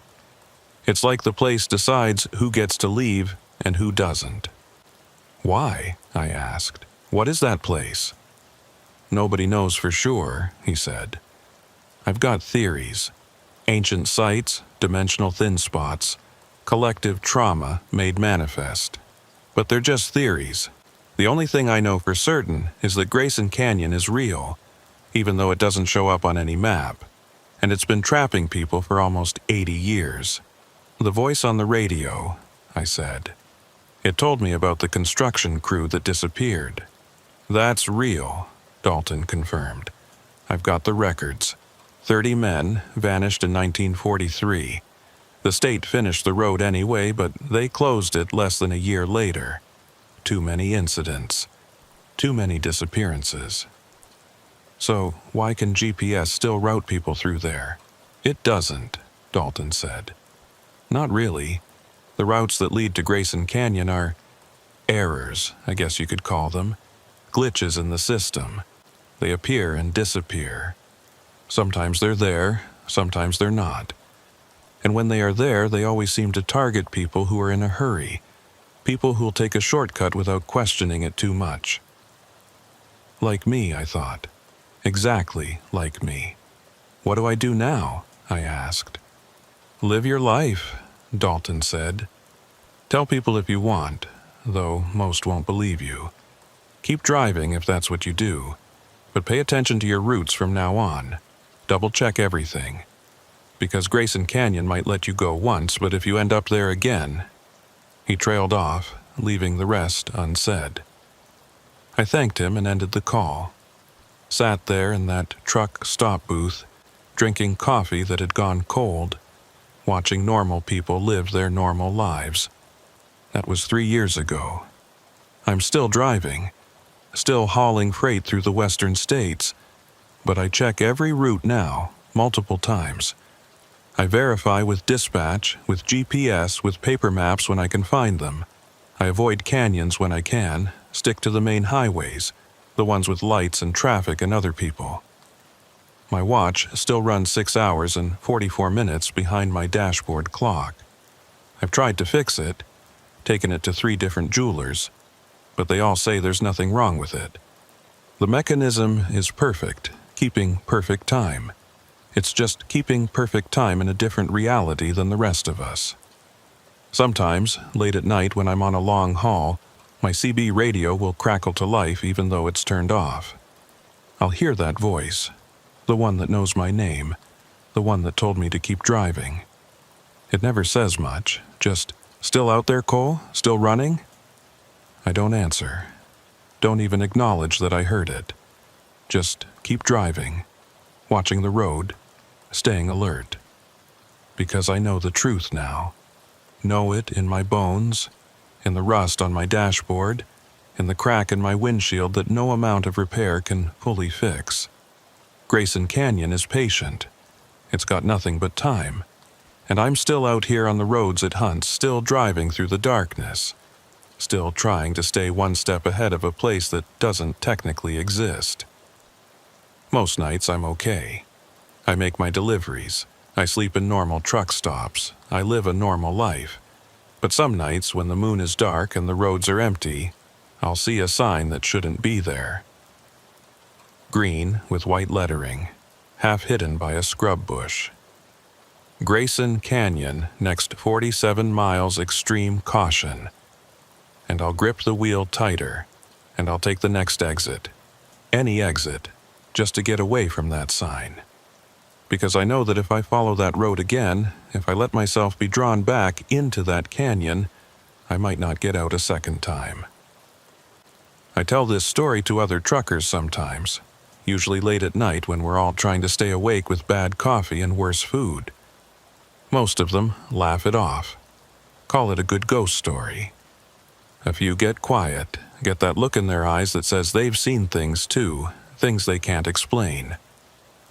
And once in a while, someone will pull me aside later and tell me about a road they took once. A route that seemed fine until it wasn't. A place where time stopped making sense and the miles stretched on forever. We share these stories like warnings, like prayers, like the only defense we have against roads that hunt. Because out here in the vast emptiness of the American West, where the highways cut through ancient stone and cross lands that were strange long before humans built roads on them, there are places where the normal rules don't apply. Places where you can get lost not just in space, but in time, in reality itself. Grayson Canyon is one of those places, but it's not the only one. And every time I fire up my truck and pull out onto the highway, I wonder if tonight's going to be the night I find another one. Or if tonight's going to be the night that Grayson Canyon finds me again. So I drive. That's all I can do. Drive and hope and pay attention to every sign, every route, every road that looks just a little too empty, a little too dark. And I try not to think about that last thing I saw as I drove out of the canyon. That figure standing in the middle of the road, wearing my face, watching me escape. Because sometimes, late at night when I'm staring at my reflection in a dark window, I wonder if I really did escape at all. Or if I'm still in that canyon right now, still driving, still trying to find a way out, while something wearing my face lives my life out here in the real world. I don't have an answer to that question. And I'm not sure I want one. All I know is that tomorrow I'll climb back into my truck. I'll check my route 3 times, avoid any roads that make my gut clench, and I'll drive. Because that's what I do. That's what I've always done. But I'll also keep watching for that sign. That green sign with white lettering that appears where it shouldn't. Grayson Canyon. Because I know it's still out there, somewhere between the mapped roads and the empty places, waiting for the next driver who thinks they can save some time by taking a shortcut. Waiting with the patience of stone and darkness and time that doesn't move the way it should. And if you're reading this, if you drive these western highways, if you haul freight through the canyon country, I have one piece of advice. Check your routes. Every single time. Don't trust GPS alone. Don't trust dispatcher directions without verifying them. And if you see a sign for Grayson Canyon, for County Road 34, For any route that doesn't quite look right, turn around, and don't look back. Because some shortcuts cost more than time. Some shortcuts cost everything.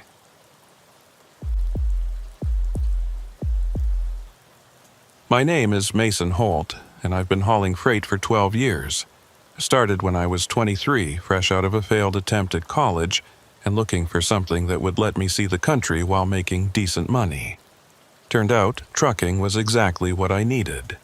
No boss breathing down my neck, no office politics, just me and the road and whatever cargo I was hauling from point A to point B. I've driven just about every major route in the lower 48. I-80 across the heartland, I-10 through the southern deserts, I-95 up and down the eastern seaboard. I've handled ice storms in Montana, dust storms in New Mexico, and traffic nightmares in every major city you can name. I thought I'd seen it all, experienced every kind of road condition this country had to throw at a driver. I was wrong. This happened in mid-March about 8 months ago. I was running a load of electronics from Sacramento to Denver, a route I'd driven maybe 24 times before. Nothing special about the cargo, nothing unusual about the timing. Just a standard haul that should have taken me about 16 hours, including stops for fuel and food. The weather forecast looked clear. A little wind in Nevada, maybe some light rain once I hit the Rockies, but nothing that would slow me down significantly. I left Sacramento just after noon on a Thursday, planning to arrive in Denver Friday morning in time for the 8 a.m. delivery window. Everything went fine for the first 6 hours. I made good time across California, pushed through Reno without any issues, and headed east on I-80 into Nevada. The sun was setting behind me, painting the desert in shades of orange and purple. It was actually a pretty evening, the kind that reminds you why you got into this job in the first place. I stopped at a truck stop in Winnemucca around 7 p.m., topped off my fuel, grabbed a sandwich and a large coffee. There were maybe a dozen other trucks parked there. Drivers either sleeping or getting ready for night runs like me. I exchanged nods with a couple of them, the universal trucker greeting that says, "I see you, fellow road warrior," without requiring actual conversation.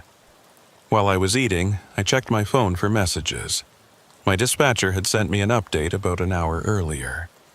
There was construction on I-80 near the Utah border, lane closures that were backing up traffic for miles. Expected delays of 3 to 4 hours. I called him back. "Hey, it's Mason. Just saw your message about the backup." "Yeah, it's a mess," he said. I could hear him typing in the background, probably routing other drivers around different problems. Semi jackknifed around 4 p.m., took out both eastbound lanes. They've got one lane open now, but it's crawling. "What are my options?" I asked, already knowing I couldn't afford a 4-hour delay.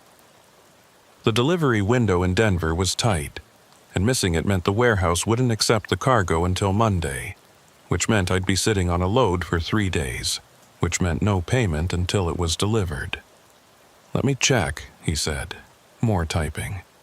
"Okay, I've got an alternate route for you. It'll add maybe 30 miles to your total distance, but should save you 2 hours at least. Maybe more if that backup gets worse. Send it to me," I said. "You sure? It's pretty remote. Goes through some canyon country." I should have paid attention to that. Should have asked more questions. But I was thinking about my schedule, about making that delivery window, about keeping my streak of on-time deliveries intact. "I've driven remote before," I said. "It's not a problem." "All right," he said, and I could hear the reluctance in his voice. "Sending it now. Route takes you south on Highway 305, then picks up Route 839 through the canyons. You'll reconnect with I-80 on the other side of the construction zone." My phone pinged with the route notification. I pulled it up on my GPS, zooming in to get a sense of what I was looking at. 2-lane highway, winding through what looked like pretty rugged terrain. But it was a state route, which meant it would be maintained, would have decent pavement. "Looks good," I said. "Thanks for finding this. Drive safe, Mason, and call me if you run into any problems." "Will do," I said, and ended the call. I finished my sandwich, used the restroom, and headed back to my truck. The parking lot was darker now, the sun fully set. A few drivers were standing around outside their cabs, smoking and talking in low voices. I climbed into my truck, started the engine, and pulled back onto the highway. Highway 305 split off from I-80 about 20 miles east of Winnemucca. The turnoff was well marked, a standard green highway sign with reflective lettering. I took the exit, watching my GPS to make sure I was on the right track.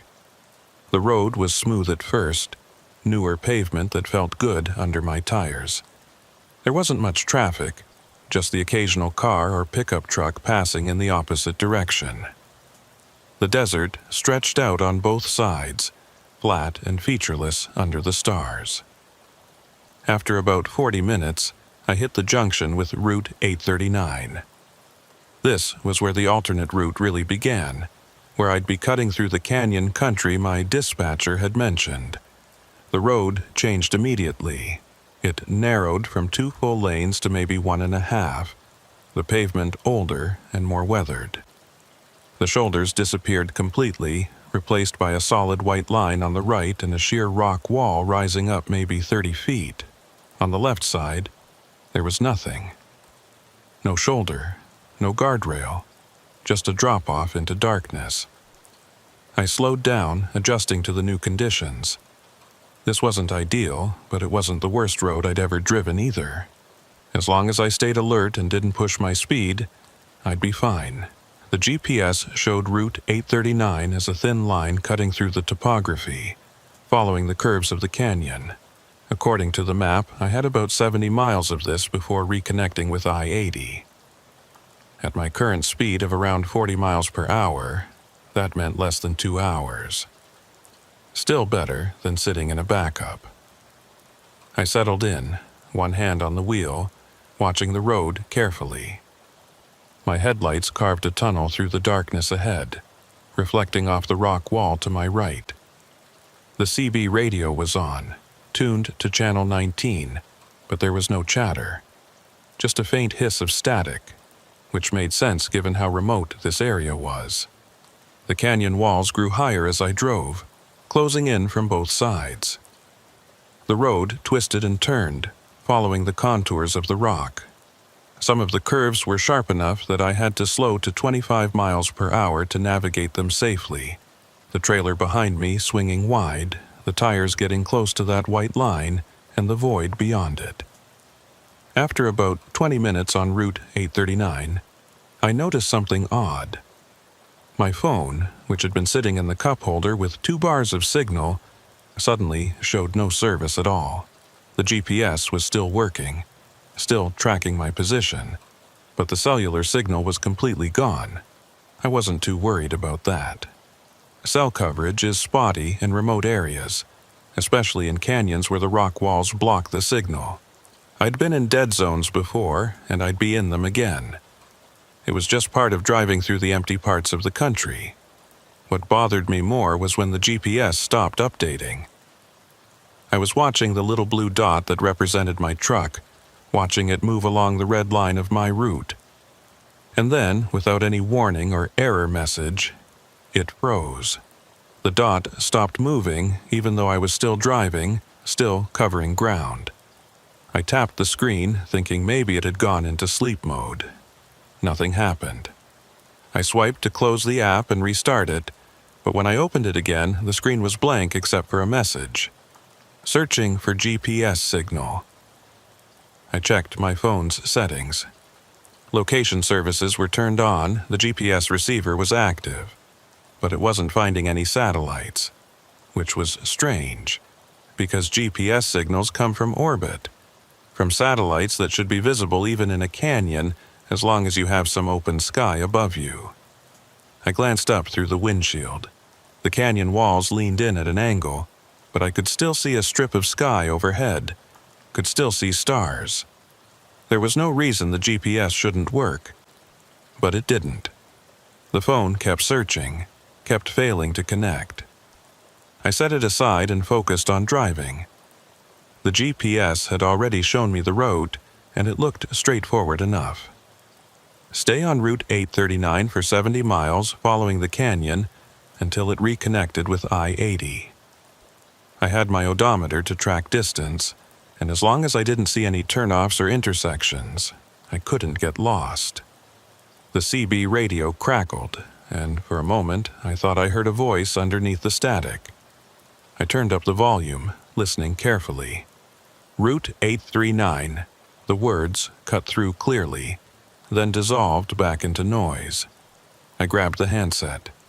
Breaker 19, this is Mason on Route 839 southbound. Did someone call me? Over. Static, just pure white noise with occasional electronic squeals.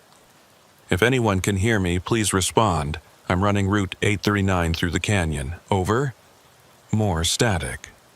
Whatever I'd heard, if I'd heard anything at all, was gone now.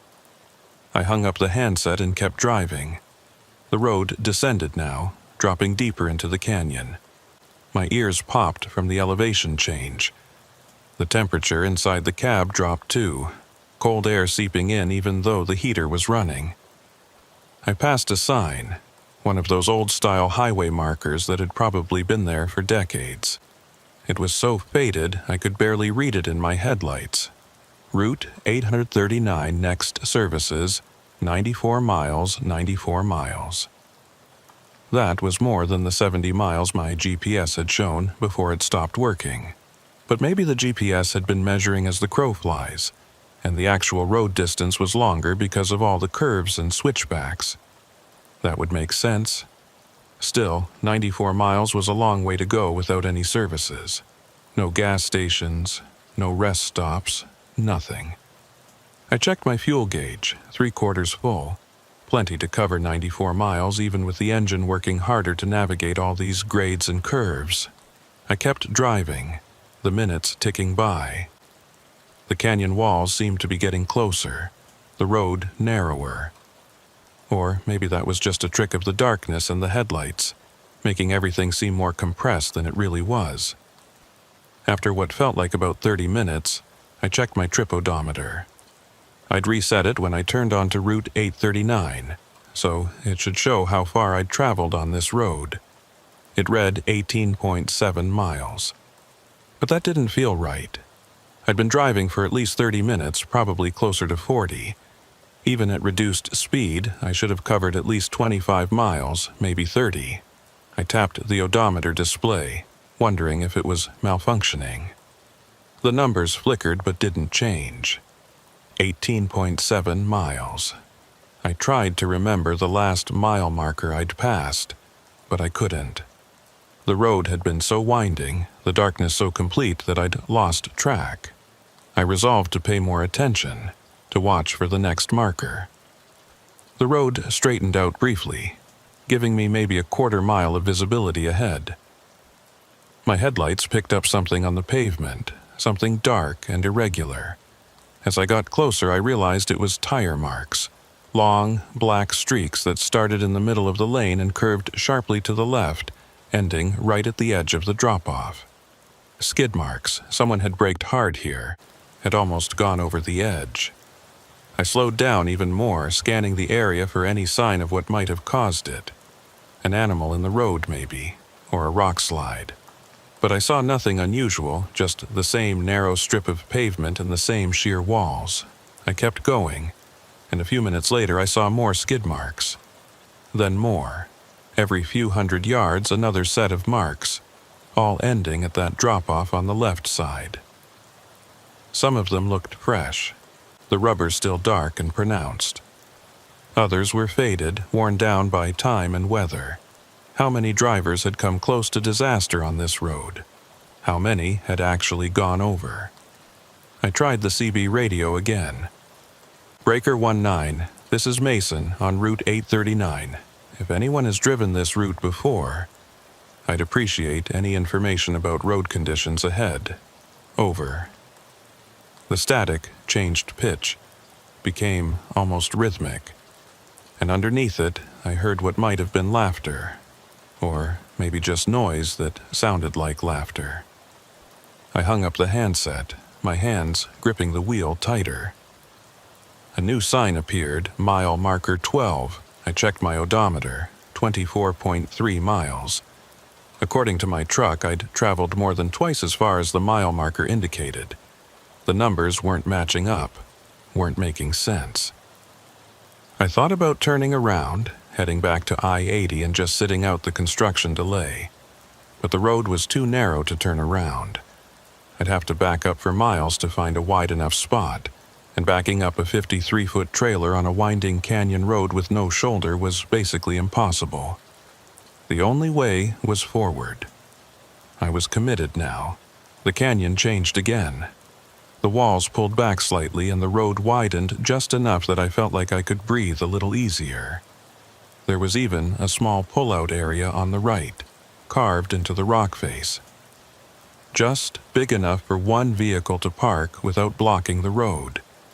I almost kept driving, but something made me pull over.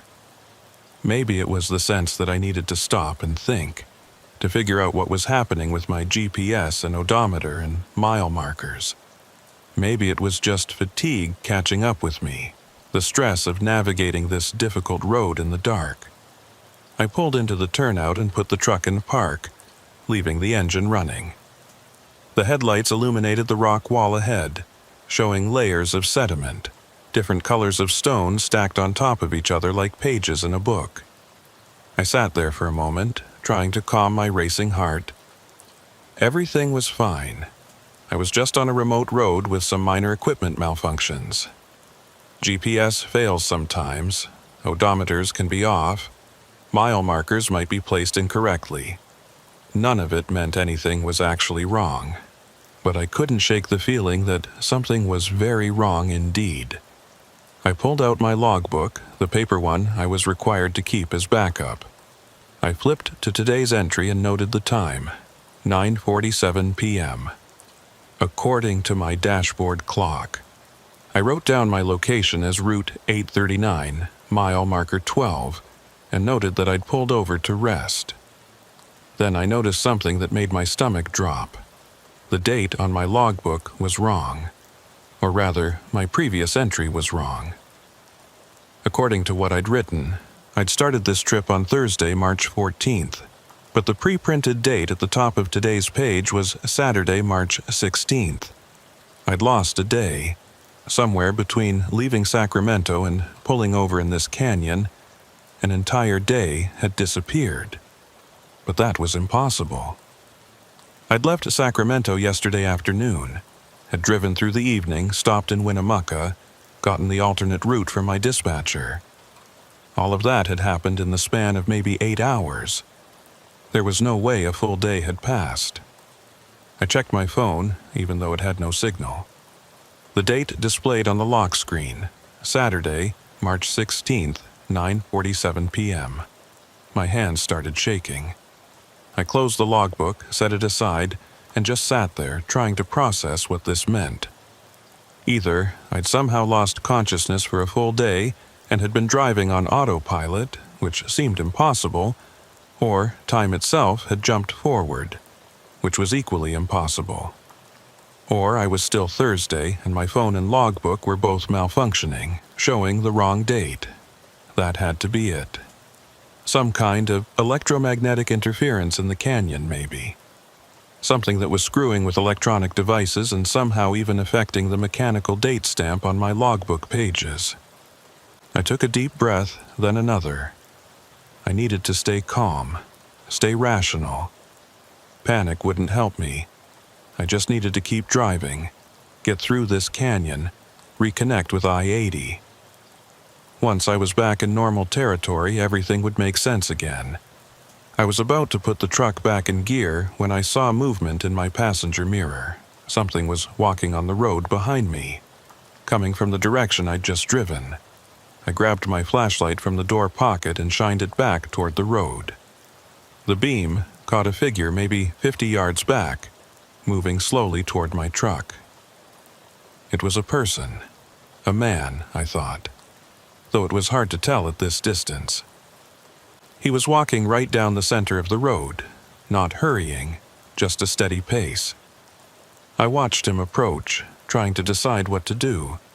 Part of me wanted to just drive away, leave him there in the dark. But you don't leave people stranded on remote roads. That's not how truckers operate. We look out for each other, help when we can. I opened my door and climbed down, the flashlight still in my hand. The cold air hit me immediately, colder than it should have been for March. My breath came out in clouds. "Hey!" I called out. "You okay? You need help?" The figure stopped. It was close enough now that I could see more details. A man, middle-aged, wearing clothes that looked wrong somehow. Not wrong as in damaged or dirty, but wrong as in outdated, like styles from 20 or 30 years ago. He didn't answer my question, just stood there in the middle of the road, maybe 20 yards away now, staring at me. "Do you need a ride?" I asked, though every instinct I had was screaming at me not to let this person into my truck. The man tilted his head, like he was considering my question. Then he spoke, his voice carrying clearly in the still air. "You shouldn't be here." "I'm just passing through," I said. "Got detoured because of construction on I-80. "There is no construction," the man said. "There's never construction. That's just what they tell people to get them onto this road." "What are you talking about? Who's they?" "The road," he said.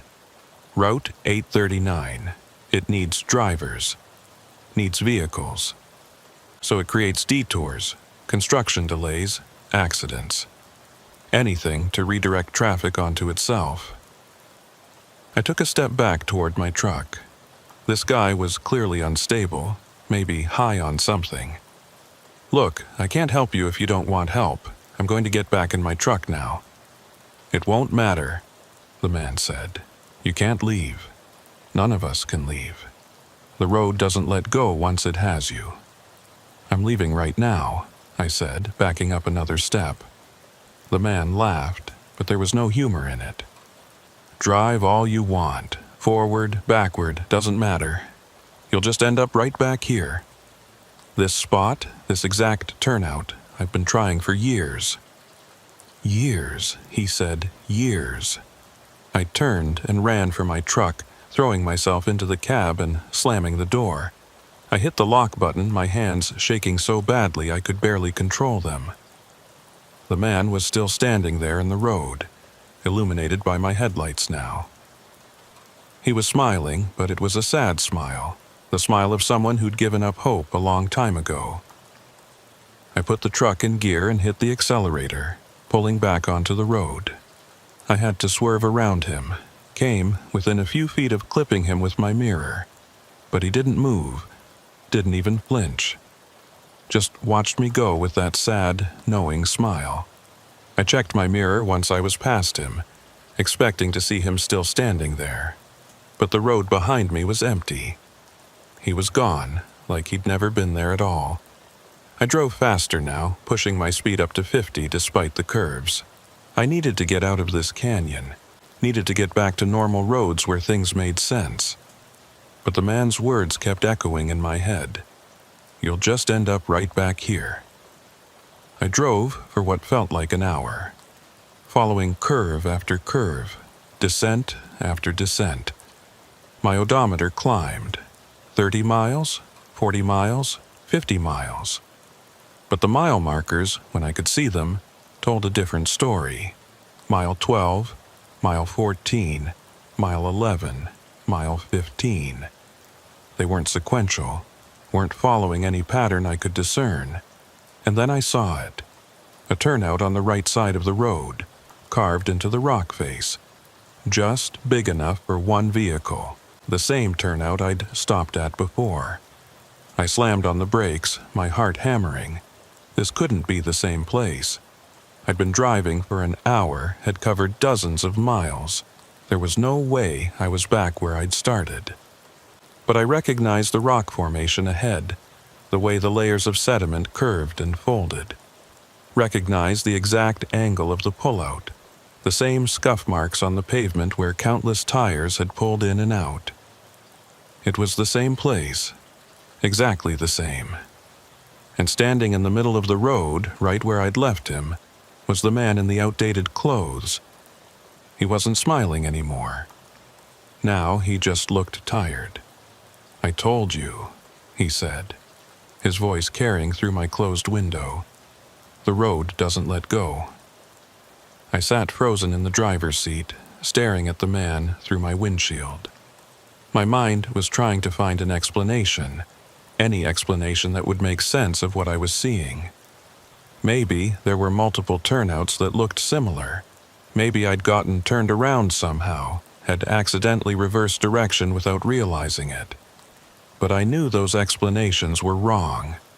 I'd been driving forward the entire time, had watched the road carefully, had taken every curve exactly as it appeared.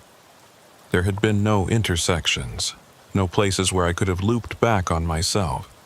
And yet, here I was, at the same spot I'd left an hour ago. The man walked toward my truck slowly, his hands visible, palms out. Not threatening, just resigned. When he got close enough, he tapped on my window. Against my better judgment, I cracked it open about an inch. "My name is Victor Hayes," he said. "I've been on this road since '98. That's 25 years if the date you're thinking of is correct." "That's impossible," I said, though my voice sounded weak even to me. "You'll learn that impossible doesn't mean much on Route 839, Victor said. "The rules are different here. Time, distance, direction. None of them work the way they should." "How did you end up here?" I asked. "Same way you did, probably. Construction delay, detour, alternate route that looked fine on paper. I was hauling steel beams from Portland to Salt Lake City. Never made the delivery." He paused, looking down at his hands. "My wife thinks I abandoned her. My kids grew up without me. And I've been driving this same stretch of road over and over, trying to find a way out." "There has to be a way out," I said. "Roads don't just trap people. That's not how reality works." "Reality," Victor repeated, and laughed bitterly. "You still think you're in normal reality? Look at your phone, check the date, check the time. Then drive for another hour and check again. Tell me if reality is still working the way you think it should." I didn't want to believe him, but I'd already seen the evidence. The GPS failure, the mismatched odometer readings, the lost day. Something was fundamentally wrong with this place. "What happens if I just stop?" I asked. "What if I park here and wait for help?" "Help doesn't come," Victor said. "I waited for 3 months, sat in my truck, rationed my food, drank rainwater that pooled in the rock formations. No one drove past, no rescue vehicles, no helicopters, nothing. Finally, I gave up and started driving again, hoping I'd find something, anything. But there's nothing to find. Just this road looping back on itself." "My dispatcher knows where I am," I said. "When I don't show up in Denver, he'll send someone looking for me." "Will he?" Victor asked. "Or will Route 839 tell him you completed your delivery just fine? Will it send messages from your phone saying everything's okay? This road is smart, it knows how to cover its tracks." I pulled out my phone, even though it had no signal. I opened my message app, looking at my last exchange with my dispatcher. The timestamps were wrong. Messages I'd sent hours ago showed times that hadn't happened yet. And there, at the bottom of the conversation, were messages I didn't remember sending. "Made it through the alternate route just fine. Thanks for the heads up about construction. Mason delivery completed ahead of schedule. Heading back west. Mason." I stared at those messages, reading them over and over. I hadn't sent them. couldn't have sent them without cell signal. But there they were, time-stamped for tomorrow morning, already marked as delivered and read. "It's already covering for you," Victor said quietly. "Making sure no one comes looking, that's what it does." I set the phone down, my hands shaking. "How many others are there? Besides you and me?" "I've seen 3 other trucks in the 25 years I've been here," Victor said.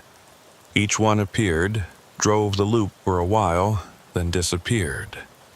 I don't know if they got out or if something else happened to them. I just know I'm still here, still driving, still trying." "Why are you on foot?" I asked, realizing I hadn't seen another truck anywhere. Victor's expression darkened. "My truck ran out of fuel about 15 years ago.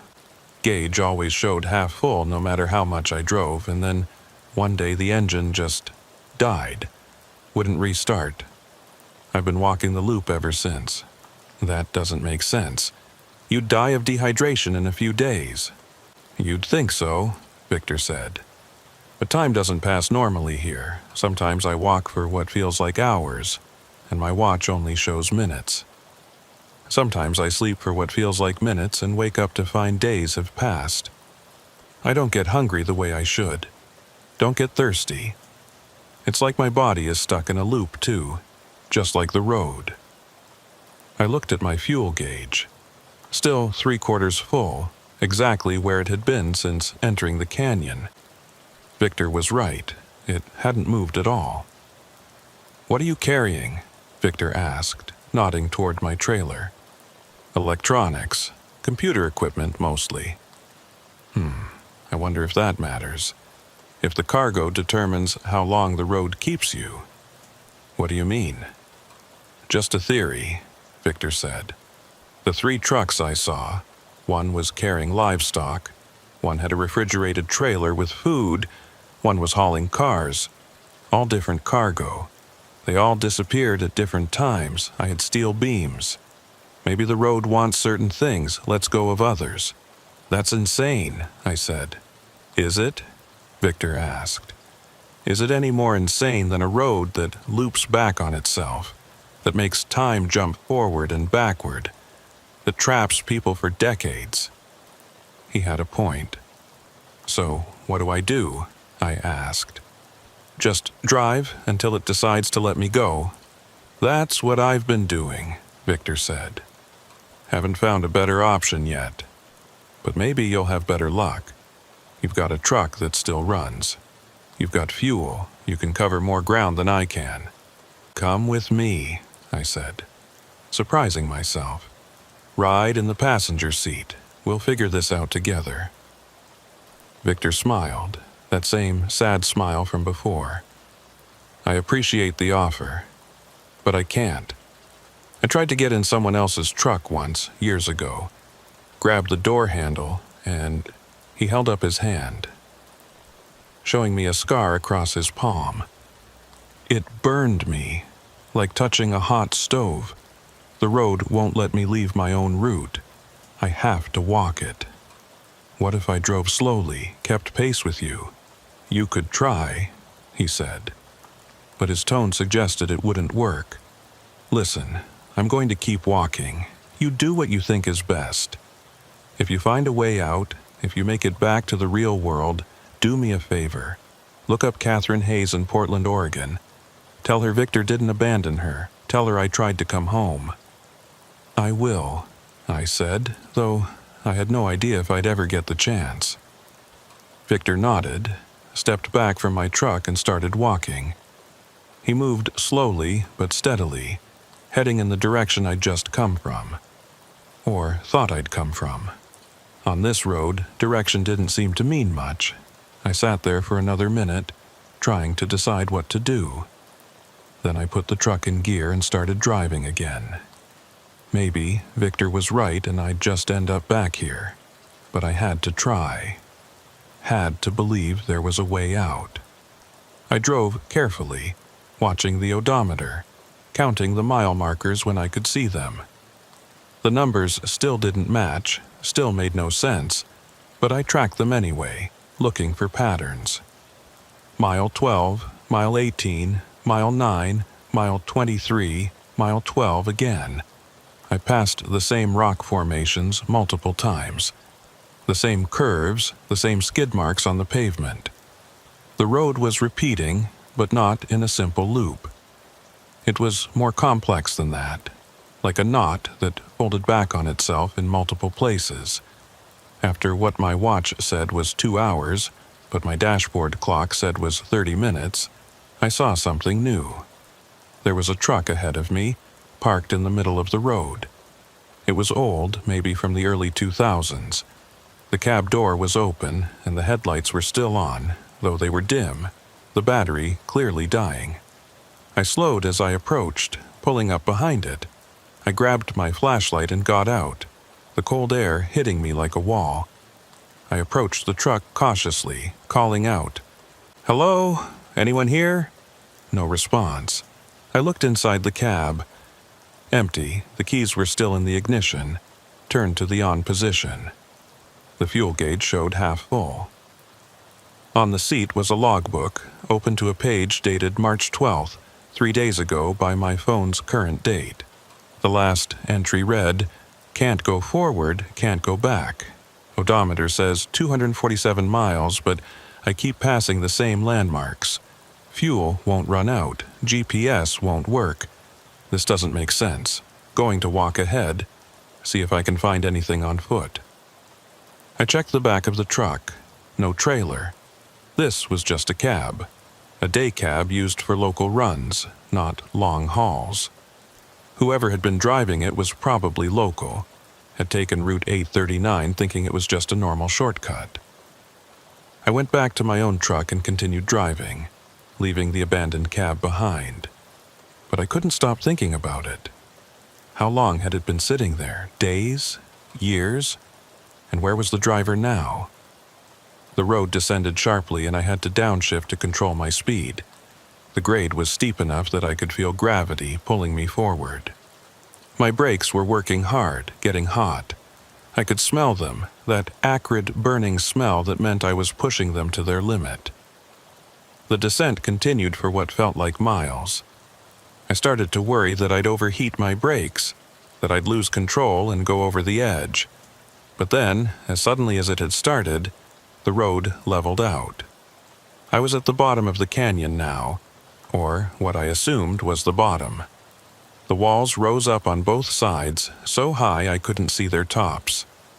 The strip of sky overhead was narrower here, just a thin line of stars, and ahead, barely visible in my headlights, was another turnout. The same turnout, or an identical copy. I pulled in, my heart sinking. Had I looped back again? But I'd been keeping track, had noted every landmark. I shouldn't be back here yet. I checked my odometer, 73.4 miles since entering Route 839. I'd covered significant distance, should be well past this spot. Unless this wasn't the same turnout. Unless there were multiple turnouts, all identical, placed at intervals along the loop. I got out, flashlight in hand, and examined the rock face, looking for any distinguishing feature. Anything that would tell me if this was the same spot or a different one. And then I saw it. Scratched into the rock, barely visible, were words. Victor H. was here, day 437. I ran my fingers over the carving. It was old, the edges worn smooth by time and weather. Victor had been here, had marked this spot, almost 2 years into his imprisonment on this road. I pulled out my pocket knife and carved my own message below his. Mason H., March 16th, then I added, "Going to find a way out." I didn't know if anyone would ever see it, didn't know if I'd ever see it again myself. But it felt important to leave some mark, some evidence that I'd been here. I got back in my truck and pulled out my paper atlas, the old-fashioned road map I kept in the door pocket for emergencies. I flipped to Nevada, looking for Route 839. It wasn't there. The road simply didn't exist on the map. In the area where I should be, there was nothing but empty space, not even a dotted line to indicate an unpaved road. I checked the map index looking for any mention of Route 839. Nothing. As far as the atlas was concerned, this road didn't exist. I thought about what Victor had said, about the road creating detours and construction delays to lure people in. If Route 839 didn't officially exist, then how had my dispatcher found it?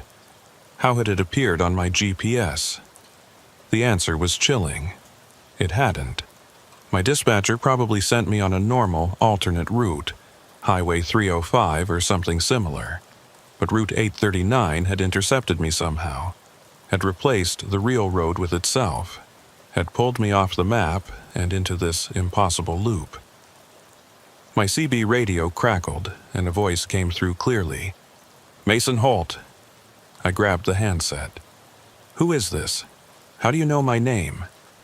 "You carved it into the rock," the voice said. "I can see it. I can see everything that happens on my road." "Your road?"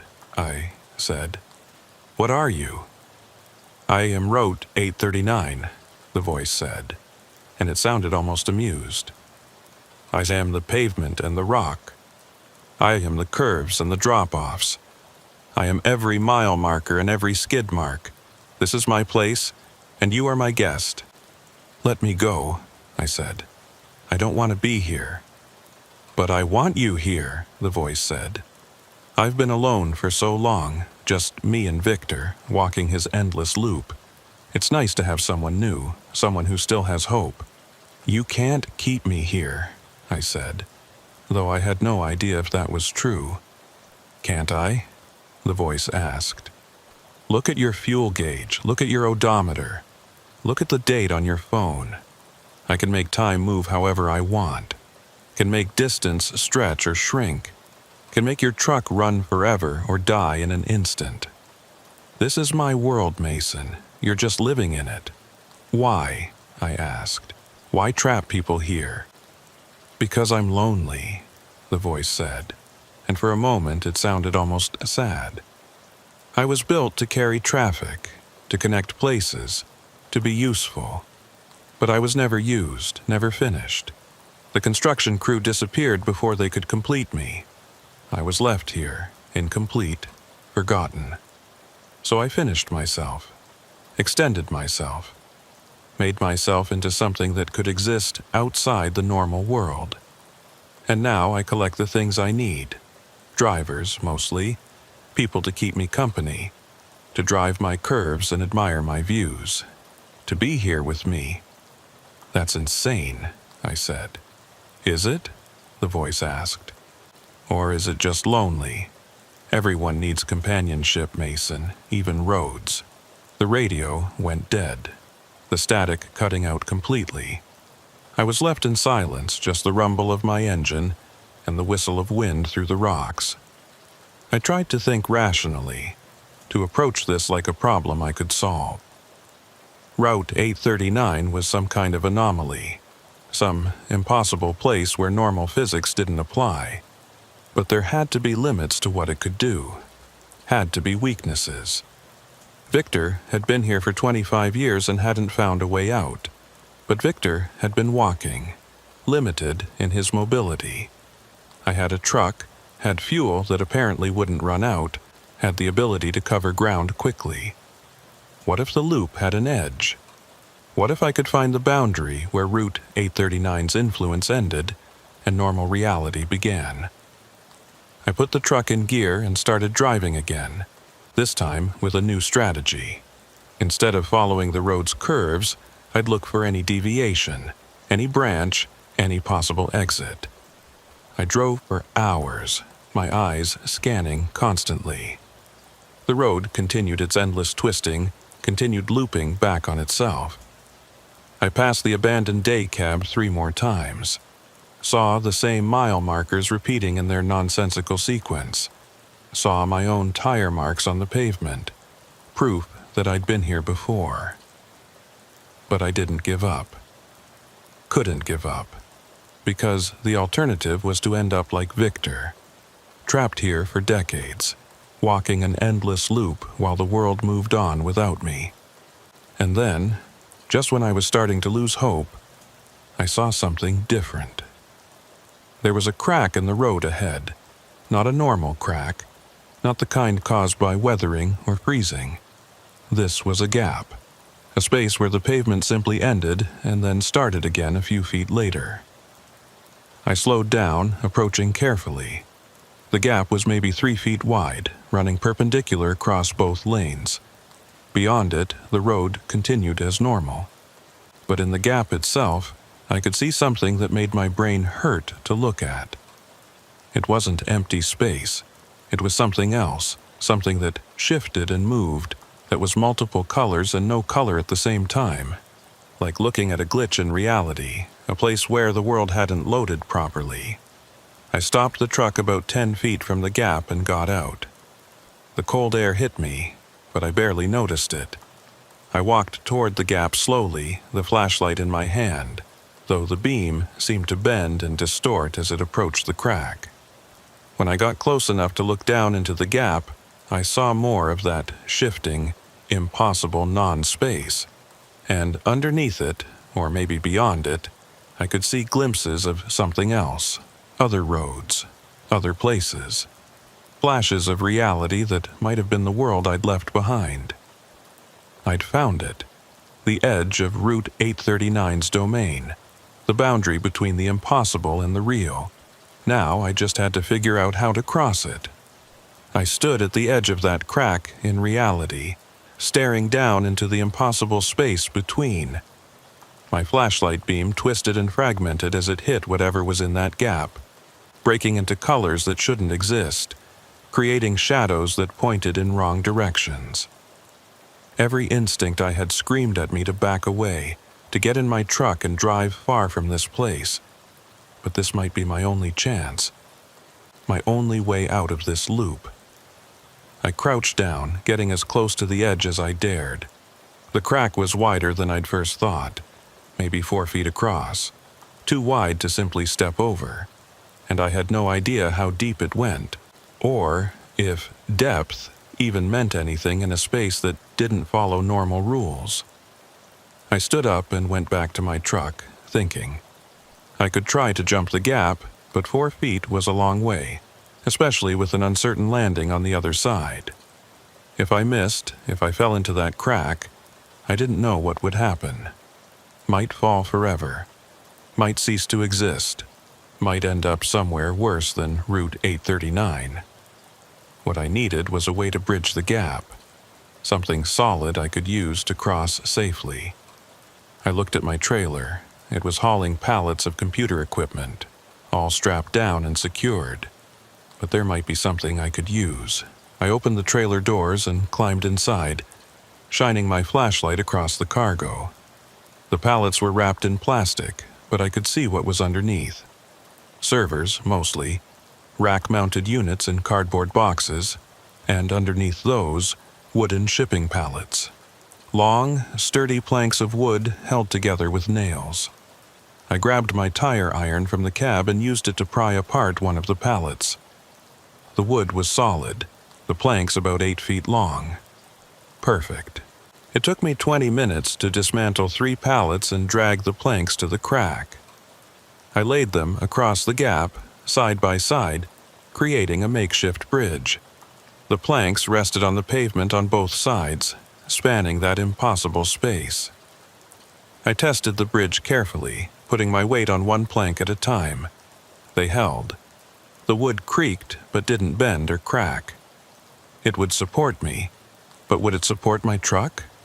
The truck weighed over 30,000 pounds loaded. No way these wooden planks could handle that kind of weight. They'd snap like toothpicks. I'd have to cross on foot, leave the truck behind and hope that whatever was on the other side would lead me back to normal roads. I went back to the cab and grabbed my wallet, my phone, and my jacket. Everything else would have to stay. The cargo, the truck, all of it. Maybe Route 839 could have it, as long as I got out. I stood at the edge of the crack again, looking at my makeshift bridge. 3 planks of wood spanning a gap in reality. It should have been absurd, should have been impossible. But everything about this place was impossible, so why not this too? I took a breath, steadied myself, and stepped onto the first plank. It held. I took another step, then another. The wood creaked under my weight but didn't break. I was halfway across now, balanced over that shifting, impossible space. I tried not to look down, tried not to think about what would happen if I fell. One more step, another. My foot touched pavement on the other side. I'd made it across. I turned back to look at my truck, sitting there on the far side of the gap. I'd left the headlights on, and they illuminated the bridge I'd just crossed, the planks looking fragile and temporary in the harsh light. And then I saw movement behind the truck. A figure walking slowly down the road toward my position. Victor. He must have heard my truck, must have followed the sound. He was maybe 100 yards back, but closing the distance with that same steady pace I'd seen before. "Victor!" I shouted. "There's a gap here, a way across." He stopped, tilted his head like he was listening. Then he started walking again, faster now. I watched him approach, hope rising in my chest. If I could get Victor across, if I could bring him back to reality with me, then at least something good would come from this nightmare. Victor reached my truck and stopped, staring at the bridge. Then he looked across at me, and I saw something in his expression that killed my hope. He was shaking his head. "What's wrong?" I called out. "You can cross. The planks will hold your weight." "It's not about the planks," Victor shouted back. "The gap won't let me through. I told you, I can't leave my route. You don't know that for sure. Just try." Victor stood there for a long moment, considering. Then he nodded and stepped onto the first plank. Immediately, the wood burst into flames. Not normal fire. This burned white-hot, so bright I had to shield my eyes. Victor screamed and jumped back, stumbling away from the bridge. The flames consumed the plank in seconds, leaving nothing but ash that fell into the gap and disappeared. "Victor!" I shouted. "Are you okay?" He was on his knees next to my truck, holding his foot. Even from this distance I could see smoke rising from his shoe. But after a moment he stood up, tested his weight. He was hurt, but not seriously injured. "I told you," he called across. "The road won't let me go. You made it across, Mason. You're free. Don't waste it." "I can find help," I said. "I can bring people back, rescue you somehow." Victor laughed, but it was that sad laugh again. "You think you're the first person to say that? Go, Mason, live your life. And if you remember, tell Catherine I tried to come home." The remaining 2 planks suddenly caught fire, burning with that same impossible white flame. In seconds they were gone, leaving the gap open again, impassable. I stood there watching Victor on the other side. He raised his hand in a wave, then turned and started walking back down the road, back into the loop that was his prison. I wanted to call after him, wanted to promise I'd find a way to help, but the words stuck in my throat, because I knew they'd be empty promises. If Victor couldn't cross that gap, if Route 839 held him that tightly, then there was nothing I could do. I turned away from the gap and started walking down the road ahead of me. This side felt different already. The air was warmer, the darkness less oppressive. And after about 50 yards I saw something that made my heart leap. A road sign. It was a normal green highway sign, well lit and maintained. I-80 east 2 miles. I'd made it. I was back on a real road, heading toward a real highway. Route 839's influence was behind me. I walked those 2 miles in what felt like no time at all. And then I was standing on the shoulder of I-80, watching normal traffic flow past. Cars and trucks, all moving at highway speeds. all following the normal rules of physics and reality. I walked along the shoulder, my thumb out, hoping someone would stop. After maybe 20 minutes, a pickup truck pulled over. The driver was an older man, weathered face, kind eyes. "You okay?"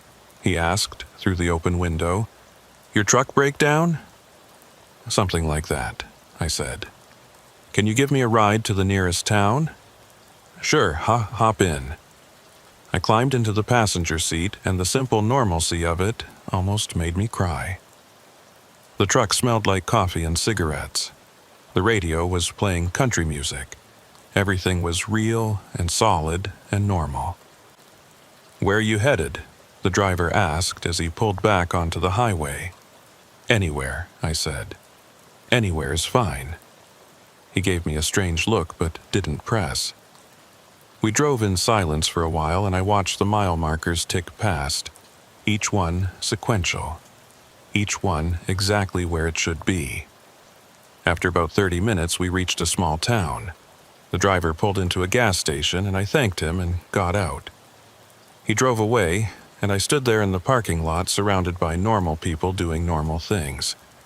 Pumping gas, buying snacks, checking their phones. I pulled out my own phone. Still no signal, but the GPS was working now, showing my exact location. I was in Wells, Nevada, about 60 miles east of where I'd entered Route 839. 60 miles. I'd driven what felt like hundreds of miles on that impossible road, had looped back on myself dozens of times. But in the real world, in normal space, I'd only moved 60 miles. I found a payphone outside the gas station and called my dispatcher, reversing the charges. He answered on the third ring. "Mason, where the hell have you been? You were supposed to deliver that load yesterday." "I got lost," I said, which was both true and completely inadequate. "I need you to send someone to pick me up. I'm in Wells, Nevada. My truck is... I had to abandon it." "You what?" "Mason, that truck is worth more than you make in 5 years. You can't just abandon it." I had no choice, I said. "Look, I'll explain everything when you send someone. But I can't go back for it. I won't go back for it." There was a long pause, then, "All right, stay put. I'll have someone there in a few hours." "Thank you," I said, and hung up. I went into the gas station and bought a coffee and a sandwich, using the last of my cash. Then I sat at a picnic table outside and waited. My hands were shaking. Now that the adrenaline was wearing off, now that I was safe, my body was finally processing what I'd been through. I'd escaped an impossible place, had left behind a truck and a cargo worth more money than I'd ever seen. Had left behind a man who'd been trapped there for a quarter century. And the worst part was that no one would believe me. How could they? If I told the truth, told them about Route 839 and the loop and the voice on the radio, they'd think I'd had a breakdown. Would pull my CDL, would make sure I never drove again. So I'd have to lie. Tell them I got lost, my GPS failed, I panicked, and abandoned the truck. Take the hit to my reputation, maybe lose my job, but keep my sanity, keep my ability to work, because the alternative, trying to explain what had really happened, would destroy me. The sun was setting when a company truck finally pulled into the parking lot. The driver was someone I knew, another trucker named Blake. We'd run into each other at various truck stops over the years, had shared a meal or two. "Mason," he said, getting out. "You look like hell. What happened?" "Got lost," I said, keeping it simple. GPS failed, took a wrong turn. Spent all night trying to find my way back. Blake nodded, accepting the story without question. "It happens. This area's tricky. Lots of side roads that don't show up on maps. You're lucky you didn't end up stuck in some canyon somewhere." I almost laughed at that. Almost. "Come on," Blake said. "I'll drive you back to Reno. You can crash in my sleeper cab, get some rest." I followed him to his truck and climbed in. As we pulled onto I-80, heading west, I couldn't help looking south, toward where Route 839 should be, but there was nothing there. Just empty desert. No road, no sign of the canyon I'd escaped from, like it had never existed at all. Blake drove, and I lay in the sleeper cab, exhausted but unable to sleep. I kept thinking about Victor, walking his endless loop. Kept thinking about that voice on the radio, claiming to be the road itself, claiming to be lonely. And I thought about my truck, still sitting there on the far side of that gap. Would Route 839 absorb it, make it part of the loop? Or would it just sit there forever, abandoned, a monument to my escape? I didn't know, didn't want to know. All I wanted was to get back to civilization, to normal roads and normal deliveries, to forget this ever happened. But I knew I'd never really forget. Would carry it with me always, would see Route 839 in every unfamiliar road, every GPS detour, every construction delay. And I'd always wonder, what happened to the others? The drivers Victor had seen, the ones who'd disappeared. Had they found a way out like me? Or were they still in there somewhere, trapped in some part of the loop I'd never seen? There were no answers to these questions. Only the knowledge that impossible things exist, that there are places where reality breaks down, where the normal rules don't apply, and that I'd been lucky enough, or unlucky enough, to find one and escape. We reached Reno around midnight. Blake dropped me off at a motel, and I rented a room with my credit card.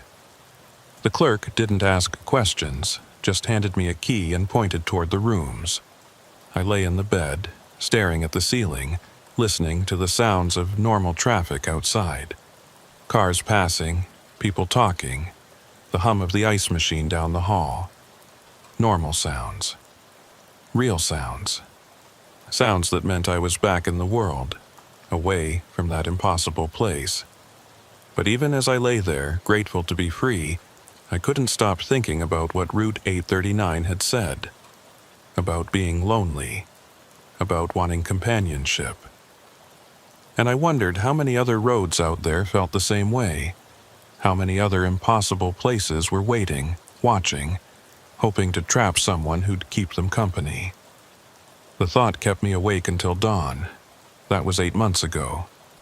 8 months since I escaped Route 839, since I left my truck and my cargo and Victor Hayes behind on an impossible road that shouldn't exist. I'm still driving, still hauling freight, but everything's different now. The company fired me, like I knew they would. Abandoning a truck, losing a cargo worth over $200,000. There was no coming back from that. They threatened to sue, to garnish my wages for years, but in the end they just let me go. Probably figured I wasn't worth the legal fees. I found work with a smaller outfit, one that doesn't ask too many questions. The pay is worse, the trucks are older, the routes are less desirable. But I don't complain. I'm just grateful to still be driving. Though some days I wonder if I should have quit entirely. Should have found a different line of work. Something that keeps me off the roads, away from the possibility of ending up in another place like Route 839. But driving is what I know, what I'm good at, and despite everything, despite the fear that lives in my chest every time I see an unfamiliar highway sign, I can't quite give it up. I check my routes obsessively now. Triple-check GPS coordinates against paper maps. Call dispatch to verify every alternate route, every detour. I avoid canyon roads entirely, stick to major interstates where possible. My coworkers think I'm paranoid. Maybe I am, but I'm also alive and free, which is more than Victor Hayes can say.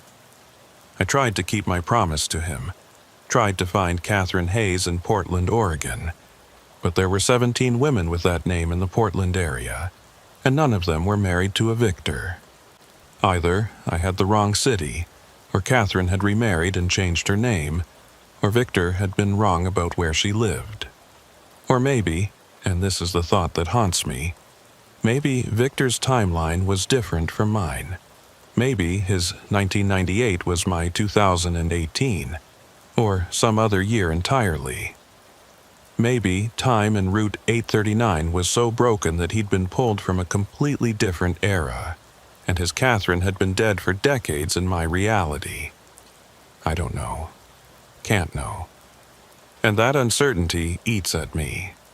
I also tried to find records of Route 839, of the construction crew that disappeared, of any official documentation that would prove the road existed.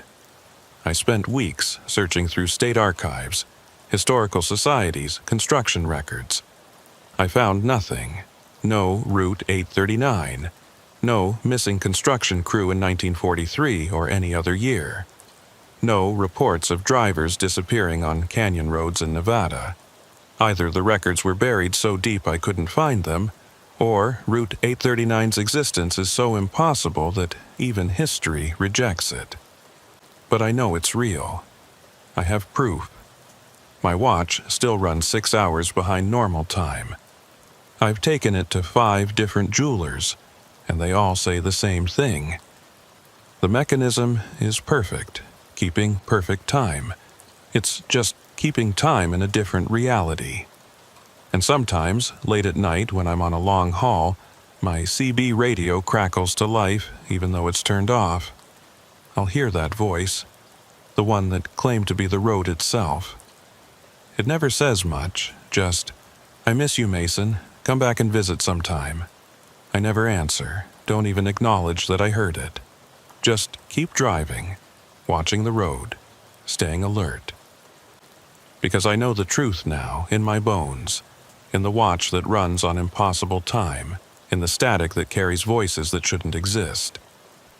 Route 839 is still out there, still looping, still trapping anyone unlucky enough to find it. And it remembers me, remembers that I escaped, and it wants me back.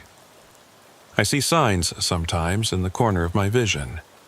Green highway signs that shouldn't exist, showing routes that don't appear on any map.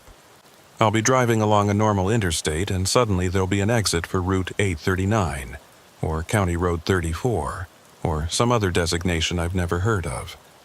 But when I look directly at them, when I focus my attention, they're gone.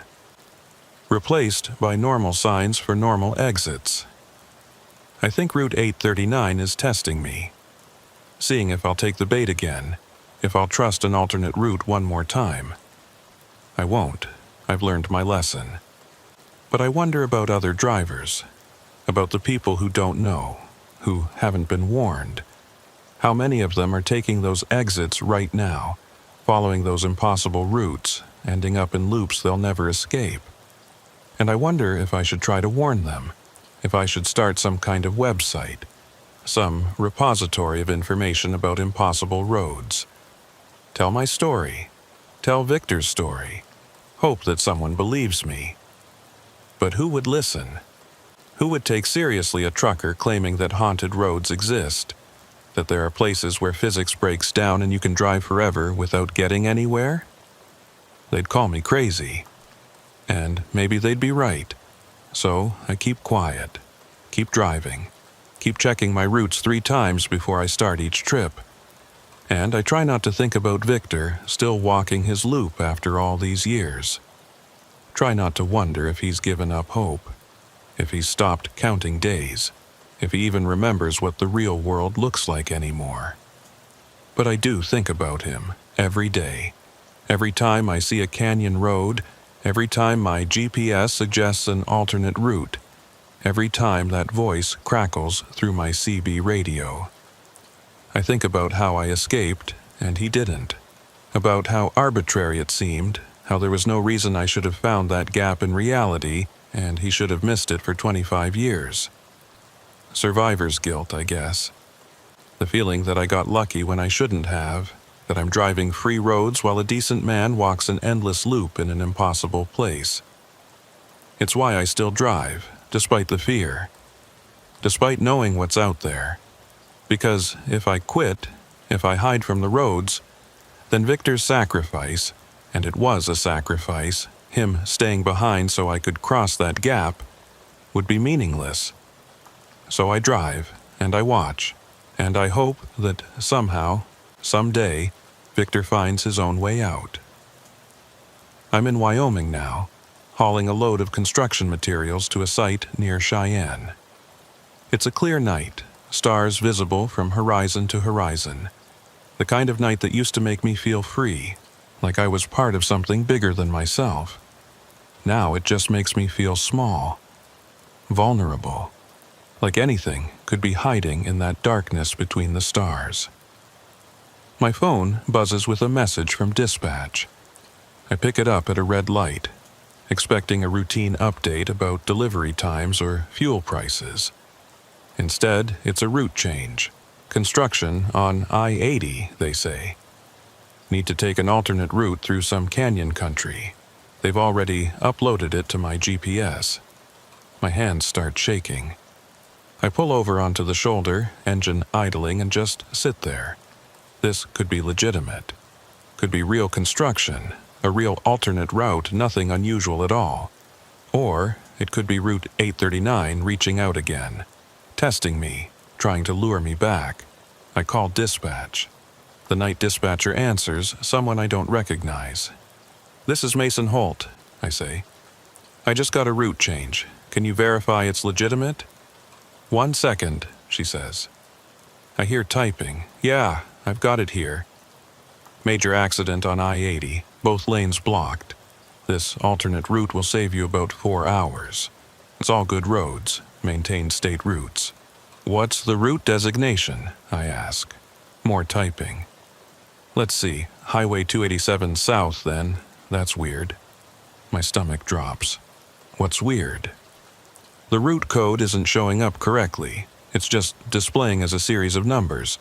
Probably a glitch in the system. But the GPS coordinates are solid. You'll reconnect with I-80 about 60 miles east of the construction. "I'm not taking it," I say. "I'll wait out the construction." "Mason, that could be 6 hours or more. You'll miss your delivery window." "I don't care," I say. "Find me a different route or I wait." There's a pause, then, "All right, let me see what else I can find. Give me a few minutes." I sit there on the shoulder, watching normal traffic flow past. Cars and trucks, all following their routes, trusting their GPS systems, never questioning where they're being led.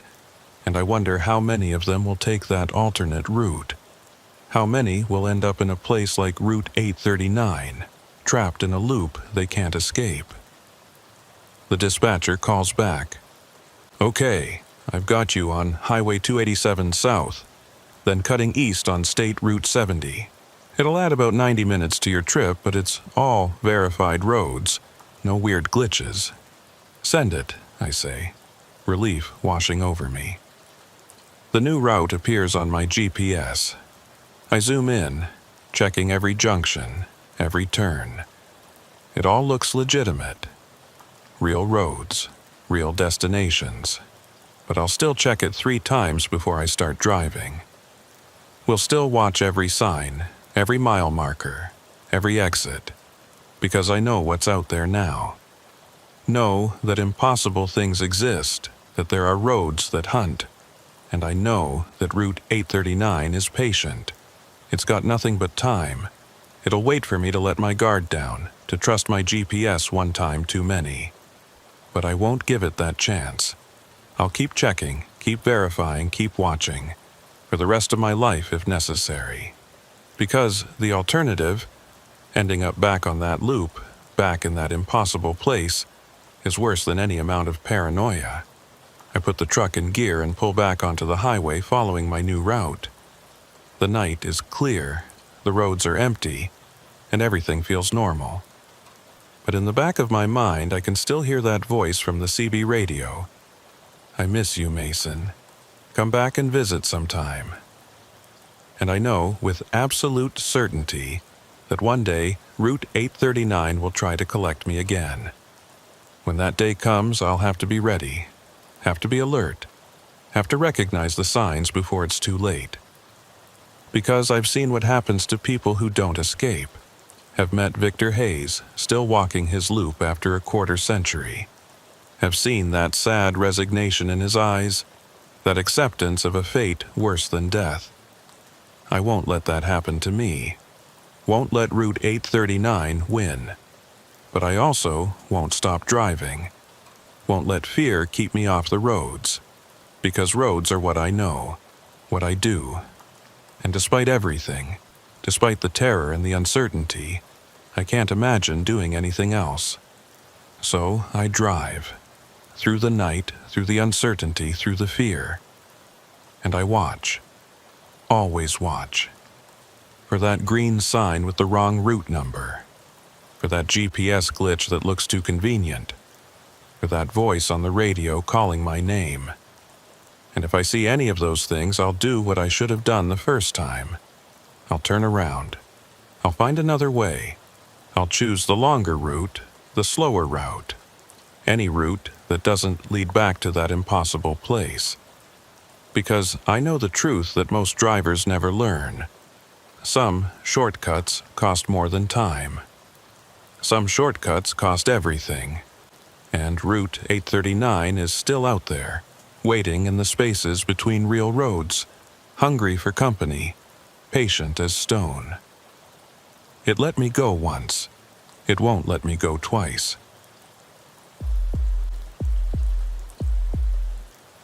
My name is Wyatt Dalton, and I've been running loads through the Southwest for 9 years. Started right after my discharge from the Army, looking for something that would let me keep moving.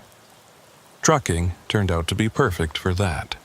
Long hours, empty roads, endless miles.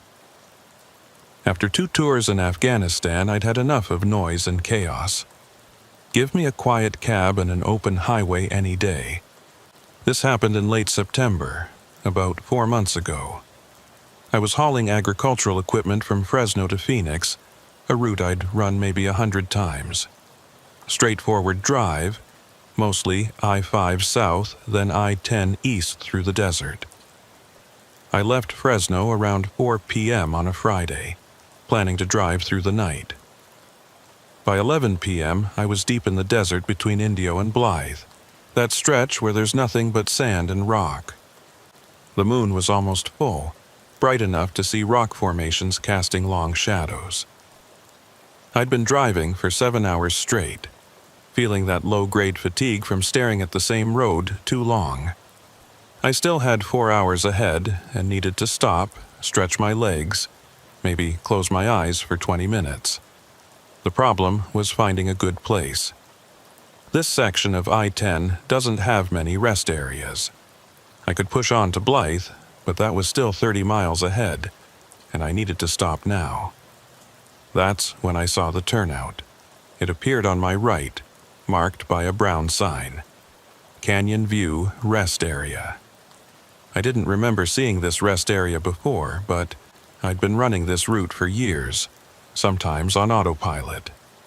Maybe it had always been there. I took the exit. The off-ramp descended steeply.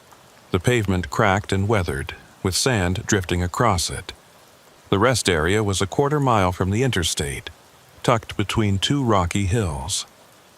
As I descended, highway traffic faded quickly. By the time I reached the bottom, I couldn't hear the interstate at all.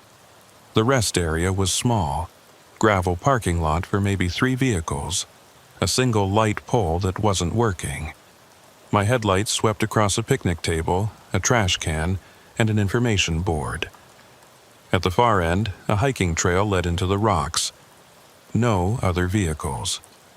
I had the place to myself. I parked, left the engine running, and climbed down. The silence hit me immediately. No traffic noise, no wind, nothing. Complete silence that made my ears ring. I walked to the information board. Behind yellowed plexiglass was a faded map showing hiking trails and geological features. According to the map, this rest area provided access to something called Whispering Canyon, a geological formation created by wind erosion. The trail led about a mile to a natural amphitheater with unusual acoustic properties. I'd never heard of Whispering Canyon, but that didn't mean much. I turned back toward my truck and noticed the picnic table. There was something on it, a notebook lying open. I approached slowly, my unease growing. I picked it up carefully. A standard spiral notebook, pages filled with different handwriting, different pens, entries from different people. The first entry was dated July 15th, 2019. Stopped here around midnight. Weird place. Very quiet. Walked partway down the trail but turned back when I started hearing things. Probably just wind, but it sounded like voices. More entries followed, dozens spanning 4 years, all describing similar experiences. The unusual silence, the feeling of being watched, voices in the canyon, a common thread of unease. The most recent was dated 3 days ago, second time stopping here. I know I shouldn't come back, but I feel drawn to this place. Walked down the trail tonight, got halfway. Heard my name, clear as day. No one else here. I need to stop coming here, but I don't think I can. I closed the notebook, hands shaking. This was wrong. I should get back in my truck and leave right now. But curiosity was stronger. I wanted to see what was down that trail. I walked to the trail entrance. A weathered wooden sign, Whispering Canyon 1 mi. I pulled out my phone, turned on the flashlight. The beam showed the trail clearly for about 30 feet. Beyond that, shadows and rock. No phone signal, not surprising. The time showed 11:47 p.m. I'd give myself an hour, then head back. I started walking. The trail descended between rock formations, walls close enough to touch. The rock was dark, almost black, with a strange melted texture. After 10 minutes, I heard something. A faint sound, rhythmic, like breathing, too deep and slow to be from any animal. It came from deeper in the canyon, rising and falling like the canyon itself was breathing. Wind, I told myself. Just wind through the rocks. The walls grew higher, closing in overhead. The breathing sound got louder, and underneath it, something else. Voices, talking in low tones, too quiet to understand. I stopped. Hello? My voice echoed off the canyon walls, distorting, transforming into something that didn't quite sound like a word anymore. No response, just that breathing and those faint voices. I should turn back, but the canyon was only a mile from the parking lot. I had to be close. I continued, walking faster. The trail descended more steeply. The walls were so high I couldn't see their tops anymore. Then the trail opened into the canyon, a natural amphitheater, roughly circular, maybe 100 feet across. Walls rose up all around, creating an enclosed space. In the center was flat, packed sand, and around the edges were rock formations that looked like seats arranged in tiers. I stood at the edge, shining my flashlight. The beam didn't reach the far side, but I could see enough.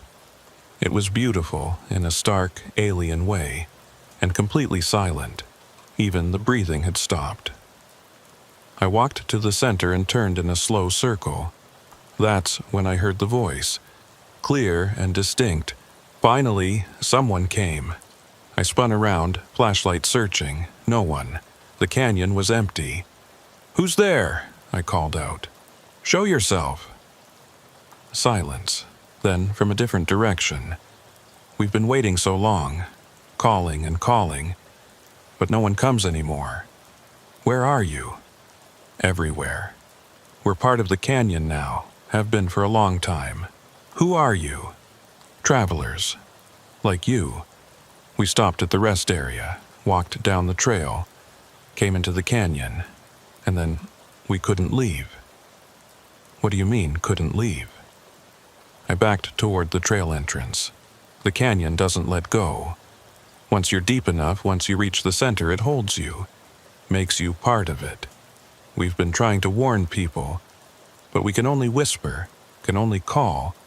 And some people, like you, they hear and come anyway. I'd reached the trail. I turned and ran, flashlight bouncing wildly. Behind me, laughter. Not cruel, but sad. Resigned. Run if you want, but you'll come back, they always come back. I ran as fast as I could, lungs burning.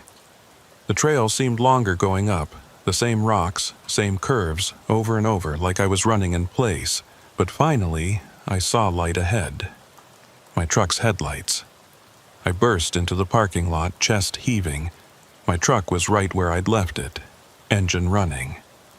I threw myself into the cab, slammed the door, locked it, and floored the accelerator.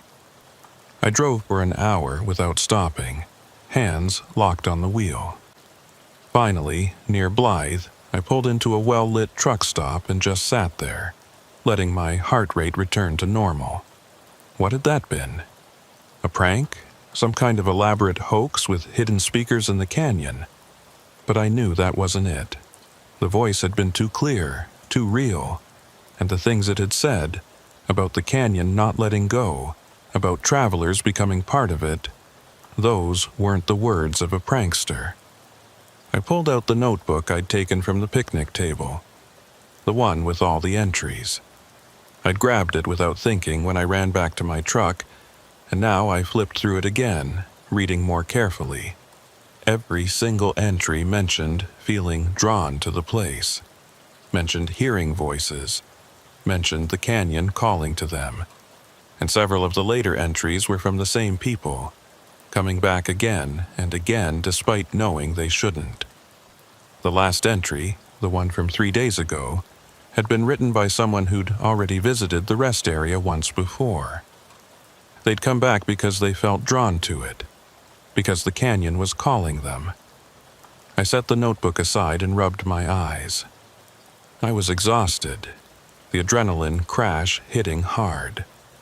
I needed to sleep, but I was afraid to close my eyes, afraid of what I might hear if I did. I walked into the truck stop and bought the largest coffee they had, along with some energy drinks and snacks. The clerk was a middle-aged woman with kind eyes, and just seeing another human being having a normal transaction helped ground me. "Long night?" she asked as she rang up my purchases. "You have no idea," I said. "Well, you be careful out there," she said. "Lots of weird stretches of road in the desert. Easy to see things that aren't there when you're tired." "Yeah," I said, accepting the bag. "Thanks." I went back to my truck and sat in the cab, drinking coffee and eating a candy bar. The sugar and caffeine helped, sharpened my mind. I needed to think about this logically, rationally. I'd stopped at a rest area. I'd walked down a trail. I'd heard something in a canyon that had scared me. All of that was factual, verifiable. The voice I'd heard could have been explained in multiple ways. Acoustic anomaly, wind in the rocks, my own tired mind playing tricks on me. Nothing supernatural, nothing impossible. And yet, I couldn't shake the feeling that something had been in that canyon, something that wanted me to stay. I pulled out my phone and searched for information about Whispering Canyon. No results. Searched for Canyon View Rest Area. Nothing. Searched for rest areas on I-10 between Indio and Blythe. Found a list of official rest stops, none of which matched the description of where I'd been. According to the internet, the rest area I'd stopped at didn't exist. I sat there for a long time, staring at my phone screen, trying to make sense of it. Finally, I started the engine and pulled back onto the interstate. I had a delivery to make in Phoenix, and I was already behind schedule. But as I drove, I couldn't stop thinking about that canyon, about the voice that had said I'd come back. I wouldn't. I'd make sure of it. I'd take a different route on my return trip, avoid this entire section of highway if I could. But even as I told myself that, a small part of me wondered if it was true. Because the voice had been right about one thing. I could still hear it. Faint and distant, but there, calling my name, drawing me back. And I didn't know if I had the strength to resist it forever. I made my delivery in Phoenix Saturday morning. Unloaded, got my paperwork signed, and should have headed straight back to Fresno. Should have. Instead, I sat in a Phoenix diner, staring at a map on my phone. At the stretch of I-10 between Blythe and Indio, I'd marked where the rest area had been, but satellite view showed nothing. No access road, no parking lot, no trail, just empty desert.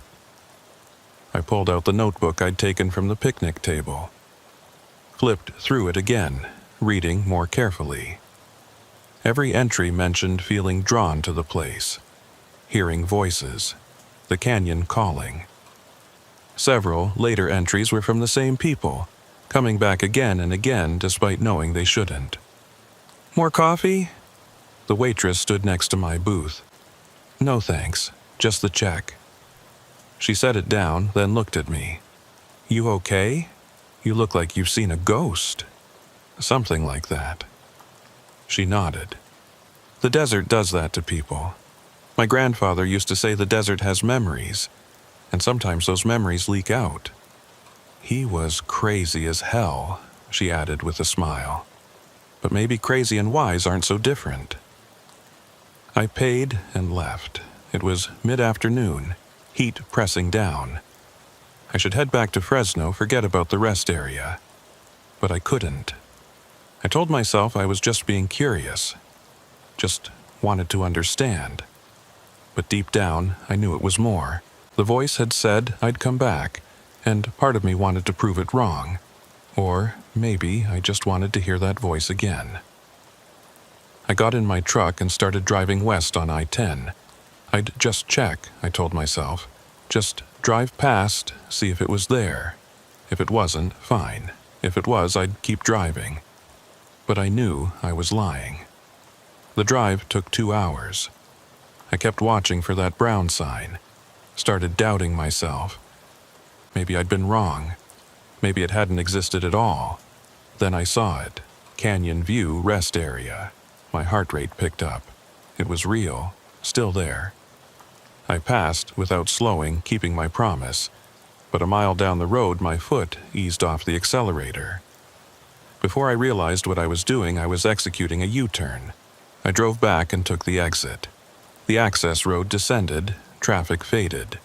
Within moments, that bubble of silence, isolated from the world. The parking lot looked the same. I parked and sat with the engine running. Part of me screamed to leave, but another part wanted to walk that trail again, wanted to go back to the canyon. I checked my phone. 4:37 p.m. Saturday, September 28th. Full daylight. Safer than night. I grabbed my flashlight and got out. The silence hit again. In daylight, with sun high, it should have been full of noise. Birds, insects, wind, but there was nothing. The notebook was still on the picnic table. I added my own entry, first visit, Friday night. Heard voices, ran back, tried to find this place online, no record. But here I am again, 24 hours later. I know I shouldn't be here, but I need to understand. If anyone reads this, turn around, don't go down the trail, just leave while you can. WD. September 28th. I walked to the trail and started down. The trail looked different in daylight, less ominous. I could see variations in the rock, sparse vegetation. It was actually beautiful, but the silence remained absolute. My footsteps made no sound. Within minutes, I was in shadow. The breathing sound started again, but different, less menacing, more natural. Like it could be just wind. The trail opened into the amphitheater, different in daylight. The rock walls were striated with red and brown and ochre. The sand was lighter. The formations really did look like seats. I walked to the center. Hello? My voice echoed strangely. No response, just the breathing of wind. I stood there waiting. Nothing happened. No voices, no sense of being watched. Just a beautiful geological formation on a Saturday afternoon. I felt almost disappointed. Part of me had wanted proof that last night was real. I was about to leave when I noticed markings on the walls. Not graffiti, but old carvings. Deliberate patterns and symbols I didn't recognize. I examined them closely. And then I saw the dates. Mixed with ancient symbols were modern carvings. Names and dates from 1952 to 3 months ago. Many names appeared multiple times, with different dates spanning years. People coming back again and again, like I was doing. I pulled out my knife and carved WD 92823. As soon as I finished, I heard it, faint, barely a whisper. You came back. I spun around, scanning the canyon, still empty. I wanted to understand, what are you? Silence, then. We were travelers. We came seeking rest, beauty, and the canyon wanted to keep us, so we became part of it, part of the rock, the wind, the silence. How many? Dozens, spanning decades. Some barely remember being anything else. Some are new, still fighting. Fighting what? The integration. The canyon draws you in, visit by visit. First time, you're just a visitor, but if you come back, you leave a piece behind. Each return, you leave more. Until there's not enough left to leave. Then you stay forever. I looked at the repeated names carved in the wall. These people, did they all become part of the canyon? Most. A few stayed away after the first visit, but most came back. The canyon calls, and it's hard to resist. I can resist. Sad laughter. That's what we all thought. But then once more became twice more. Became a dozen times. Until we couldn't remember why we'd wanted to leave. When did you first come? 1967. I was driving LA to Tucson. Found this beautiful canyon. I was a photographer. Knew this would make incredible images. So I came back. Again and again, each time more connected, until I realized I couldn't leave anymore. My body was still here, but I was part of the rock. Why call people here if you know what happens? We don't want to, but the canyon uses us. It needs new visitors, new energy. We're the bait. All we can do is put warnings in our calls, hope people hear the fear underneath. I stood there, absorbing it. If this was true, I was already in danger. I'd left a piece of myself. The next visit would take more. I'm not coming back. This is the last time. You think you can. But you'll feel the pull. You're feeling it already. This place knows you, understands you like nowhere else does. I wanted to deny it. But standing in this canyon, surrounded by impossible silence, I felt more at peace than I had in years. Since before Afghanistan, this place offered silence where memories couldn't find me. You see, the canyon knows what you need. It offers peace, quiet, rest. All it asks is that you stay. That's not a fair trade, isn't it? What's waiting for you? More empty roads, more lonely nights, more running from things you can't escape. Here, you could finally rest. I shook my head, backing away. I have a life out there. Do you? When was the last time you called your mother? You've been running for years, Wyatt, from your memories, from your pain. You're tired of running. You want to rest. It knew my name. I hadn't told it. How do you know my name? I can read what you wrote in the notebook, and I can feel your presence, your history, your pain. The canyon seeks the wounded, the lonely, the lost, because they need what it offers most. I was at the trail entrance. I'm leaving, and I'm not coming back. You will. You'll try to stay away, might last a few days, but you'll dream about this place. Think about it constantly until you convince yourself one more visit won't hurt.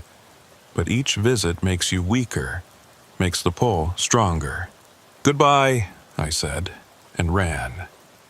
"Goodbye, Wyatt," the voice called after me. "We'll see you soon." I ran up that trail faster than I had the night before, my heart pounding, my breath coming in gasps. The trail seemed to stretch on forever, curve after curve, ascent after ascent. But finally, I burst out into the parking lot, into the fading afternoon light. My truck was still there, engine silent now. I turned it off this time before entering the trail. I ran to it, threw myself in, started it up. The engine roared to life, the most beautiful sound I'd ever heard. I tore out of the parking lot and up the access road back to the interstate. Within minutes, I was on I-10 heading west, surrounded by normal traffic, normal sounds, normal reality. But even as I put miles between myself and the canyon, I could feel it. A faint tug, like a string attached to my chest, pulling me back. And I knew the voice had been right. I would come back. The only question was when. I lasted 5 days. 5 days of trying to convince myself the canyon was nothing special, that I was in control. But every night I dreamed of that place. The silent amphitheater, the peace. I'd wake up feeling the pull, that invisible string drawing me back. On the 6th day, I was in Bakersfield picking up almonds for Las Vegas. The route would take me within 20 miles of the canyon. I told myself I'd just drive past. But when I saw that brown sign, Canyon View Rest Area, something broke inside me. I took the exit. This time I didn't hesitate. I just parked and walked straight to the trail, like coming home. I added a new entry to the notebook. 3rd visit. Told myself I wouldn't come back. The pull is stronger now. Can't stop thinking about this place. I know it's a mistake. WD, October 3rd. I walked down in the fading evening light. I knew this path now, knew every curve. It felt familiar, comfortable. The canyon greeted me, the breathing sound welcoming, and the voices started before I'd even reached the amphitheater. "Welcome back, Wyatt. We knew you'd return. You're almost ready." Multiple voices now, blending into a chorus that remained perfectly clear. I walked to the center. I tried to stay away. "We know. But the canyon is part of you now, just as you're becoming part of it. Can you feel it? The connection growing stronger." I could. A warmth spreading through my chest. A sense of belonging I'd never felt anywhere else. What happens now? Now you choose. You can leave again, fight the pull for a few more days. Each time will be harder. Or you can accept what's inevitable. You can stay. Stay?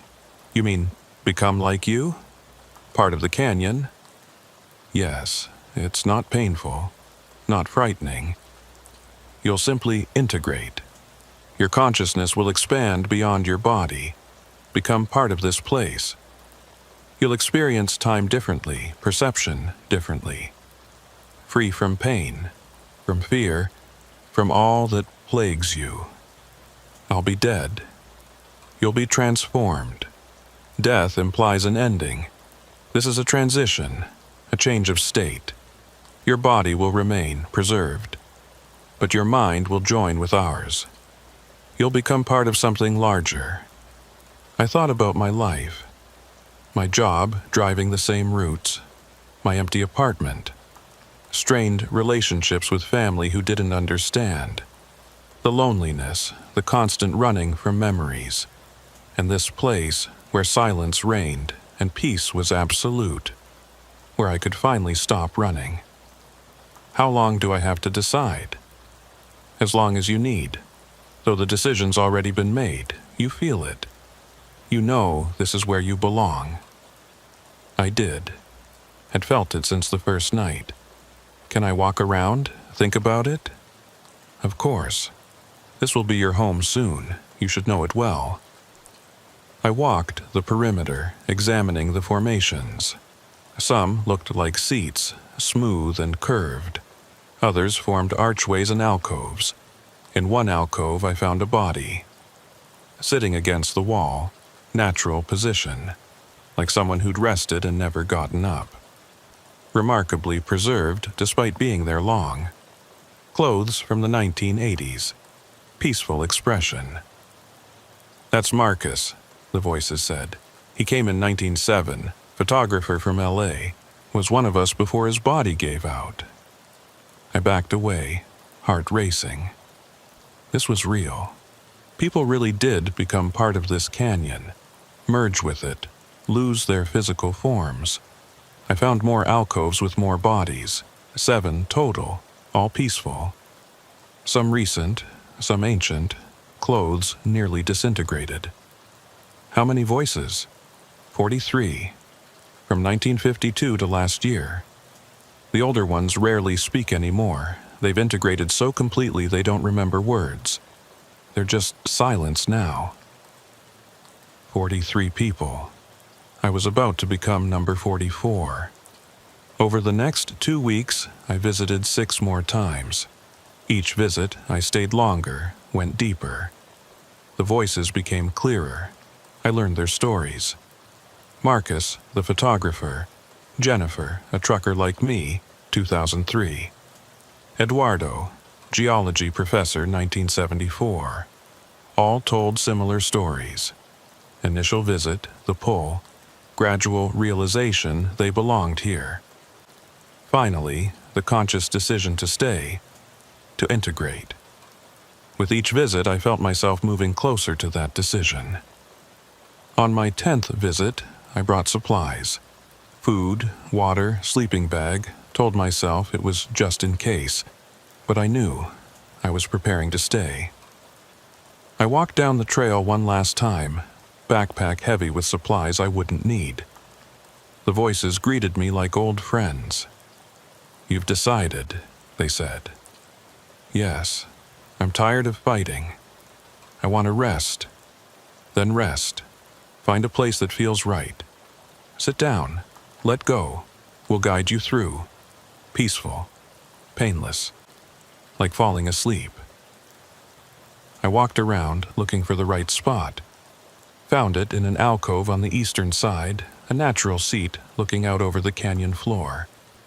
I set down my backpack and sat, back against cool stone. It felt right. Like coming home after a long journey. I'm ready.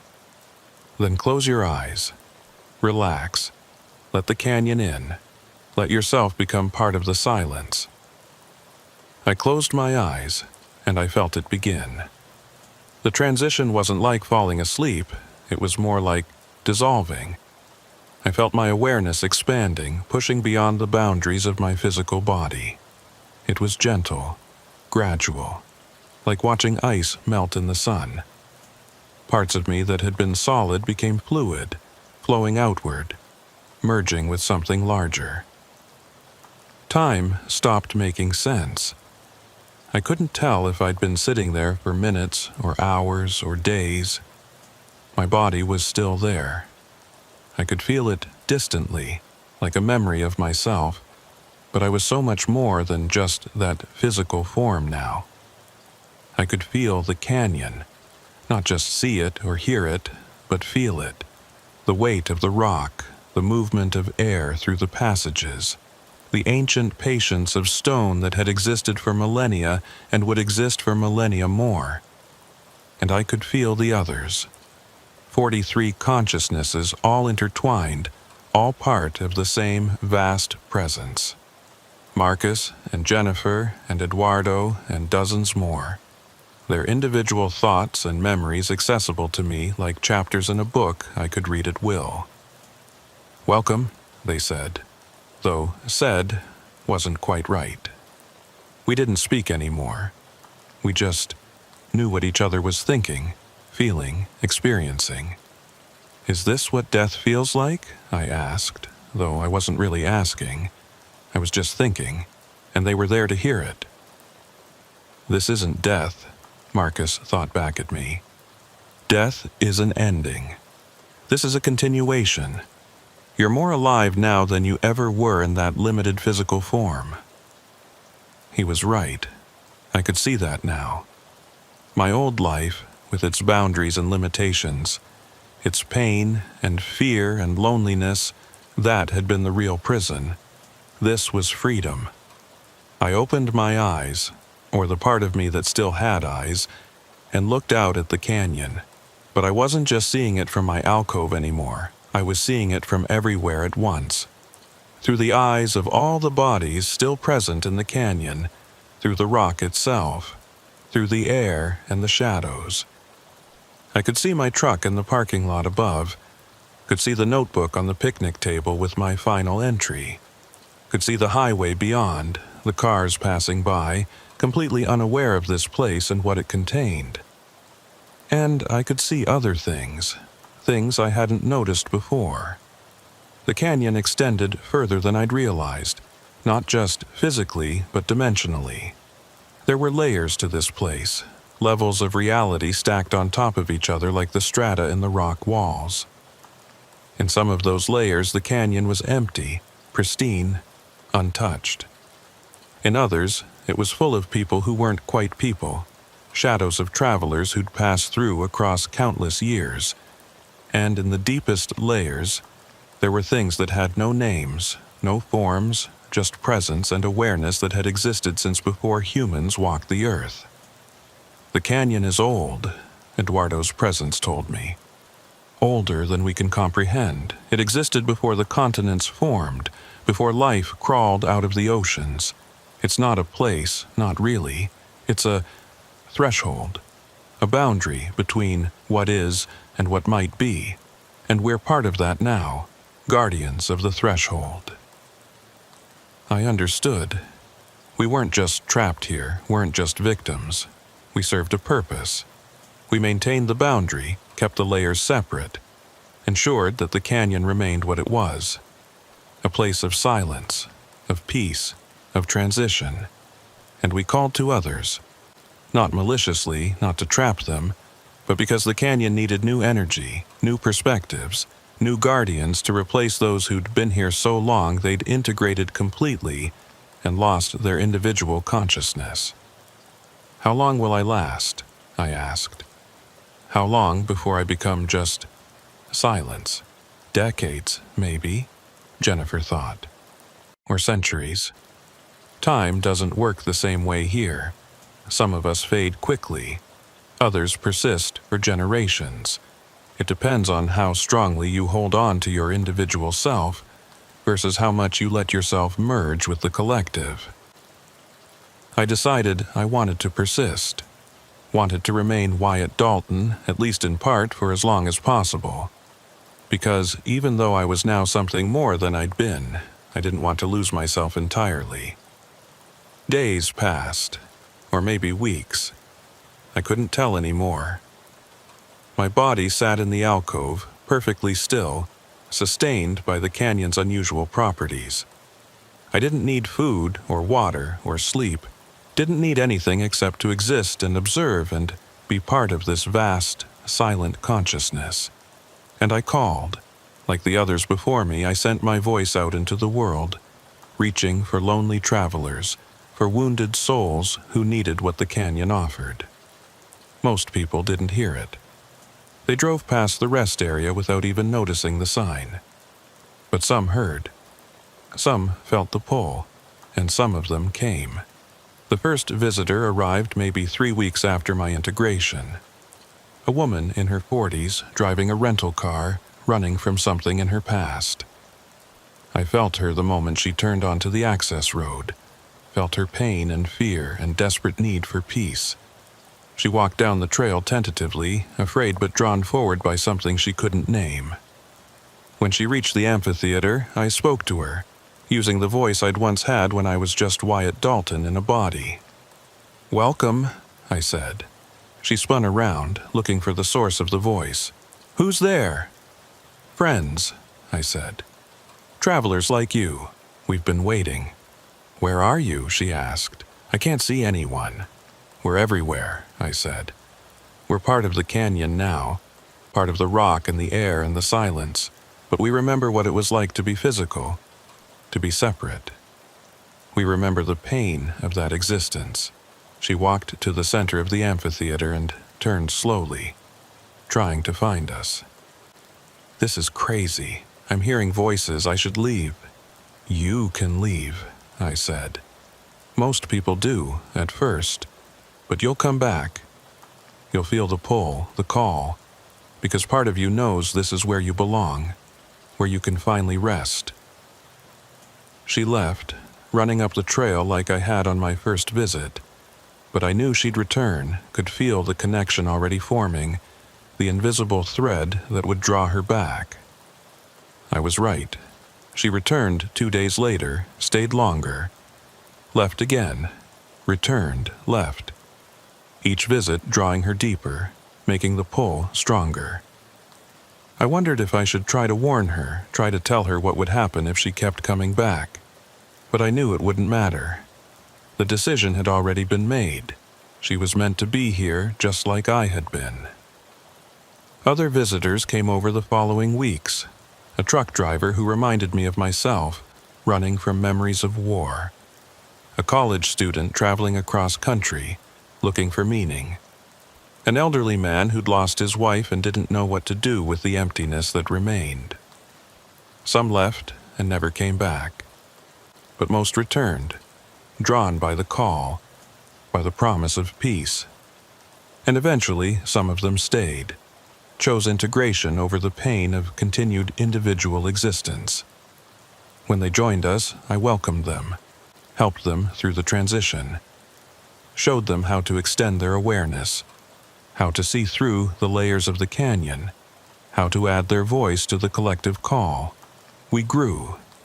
44 voices, 45, 46. And I began to understand the true nature of the canyon. It wasn't evil or malicious, it was just necessary. A place where reality was thin enough that transformation was possible. Where the boundaries between self and other, between individual and collective, could be crossed. The indigenous people had known this, had marked the canyon with warnings, yes, but also with reverence. Because they understood that some places existed outside normal reality, and those places served important functions. They were pressure valves, release points, spaces where the impossible became possible. Months passed in the outside world, maybe a year. Time had become completely meaningless to me, but I noticed changes. Seasons shifting in the brief glimpse of sky above the canyon. The highway above getting busier, then quieter, then busier again. And I noticed changes in myself. My individual consciousness was starting to blur at the edges, starting to merge more completely with the collective. I could still remember being Wyatt Dalton, the truck driver, the veteran, the lonely man who'd found peace in this impossible place. But those memories felt distant now, like stories about someone else. I was becoming just another voice in the chorus, another presence in the silence, and I found I didn't mind. One day, or night, I couldn't tell, something different happened.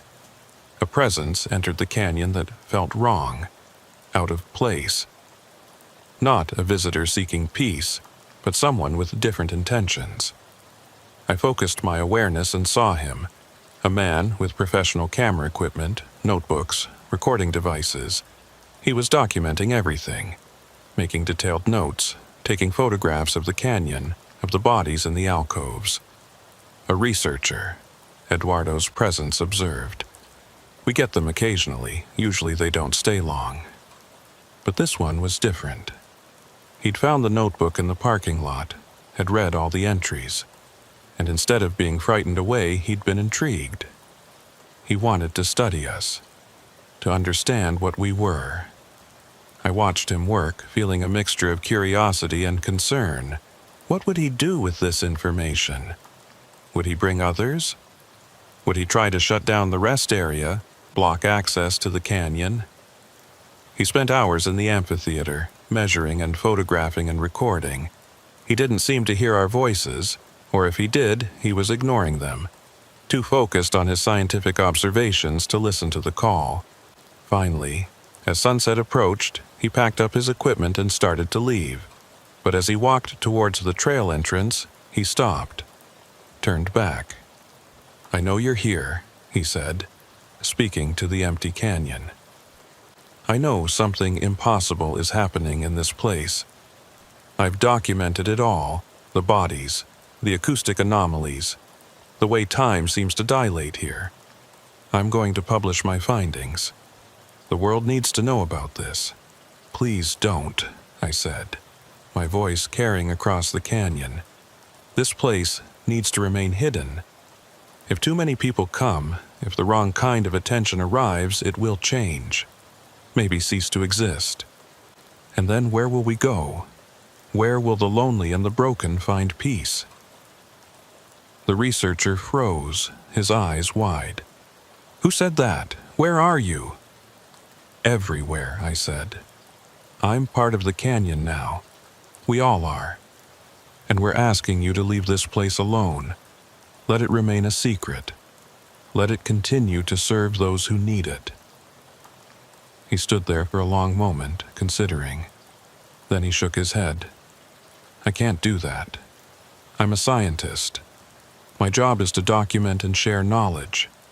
People have a right to know about this place. Even if that knowledge destroys it," I asked. "Even if exposure ruins the very thing that makes it special." "Knowledge is never wrong," he said. "Only ignorance is." He left then, climbing the trail with his equipment, leaving us behind. I felt a wave of concern ripple through the collective consciousness. If he published his findings, if he brought attention to this place, what would happen to us? "We'll adapt," Marcus's presence said. "We always have. The canyon has existed for eons. It will continue to exist, regardless of what the physical world does." But I wasn't so sure. This place existed on the edge of reality, sustained by secrecy and isolation. Too much attention might push it over that edge, might force it to retreat into dimensions where we couldn't follow. I waited, monitoring the world beyond the canyon through the thin connection I still maintained with physical reality. Days passed, weeks, and then I felt it. The researcher returning. Not to visit, but to observe. He'd set up camp in the parking lot, was monitoring the rest area with cameras and sensors, documenting every vehicle that stopped, every person who walked down the trail. He'd also published a preliminary report online, shared his findings with colleagues. Word was spreading about the mysterious canyon, the place where travelers disappeared, where time stopped making sense. More people started coming, not drawn by our call, but by curiosity, by the desire to see the impossible place they'd read about online. Scientists, journalists, paranormal investigators. The parking lot that had once been empty was now often full, and the canyon began to change. The silence wasn't as complete anymore. The layers of reality started to thin, to become less distinct. The call we sent out grew weaker, less able to reach the people who truly needed it. We were being exposed, examined, analyzed, and, like many mysterious things when subjected to too much scrutiny, we were starting to fade. "We need to close ourselves off," Jennifer's presence said. "Retreat deeper into the layers where they can't follow." "But what about those who still need us?" I asked. "The lonely, the broken, the ones who would find peace here." "They'll have to find peace somewhere else," Eduardo said. "Our time in the physical world is ending. We can feel it. The canyon is preparing to shift, to move fully into the deeper layers. We'll still exist, but we won't be accessible from normal reality anymore." I felt it too. The canyon was contracting, pulling inward, preparing for a transition of its own. Soon, the rest area would disappear from the highway. The trail would vanish. And we would exist only in those deeper layers, in spaces between spaces where the physical world couldn't reach. The researcher would find nothing but empty desert when he returned tomorrow. His cameras would show only rock and sand. His sensors would detect no anomalies. He would think he'd been mistaken, would doubt his own findings, and eventually he would move on to other mysteries, other impossibilities to document, and we would remain, not gone, just elsewhere. Waiting for the world to forget about us, for the secrecy to return, for the opportunity to maybe, someday, reach back into physical reality and resume our calling. Or maybe not. Maybe this was our ending, our final integration. Maybe we would merge completely with the canyon, with the deeper layers, until we were nothing but silence and stone and ancient memory. I found I was okay with that. I'd had my time in the physical world, had experienced all it had to offer, and I'd found peace here, in this impossible place, among these voices that had become more family than any I'd known in life. So I let go, stopped fighting to maintain my individual consciousness, allowed myself to merge more fully with the collective, to become just another note in the chorus, another thread in the vast tapestry of the canyon's awareness. My last distinct thought, before I dissolved completely into the silence, was gratitude, for the peace I'd found, for the belonging I'd experienced, for the chance to be part of something larger and stranger than myself. And then Wyatt Dalton ceased to exist as an individual entity, and the silence claimed one more voice,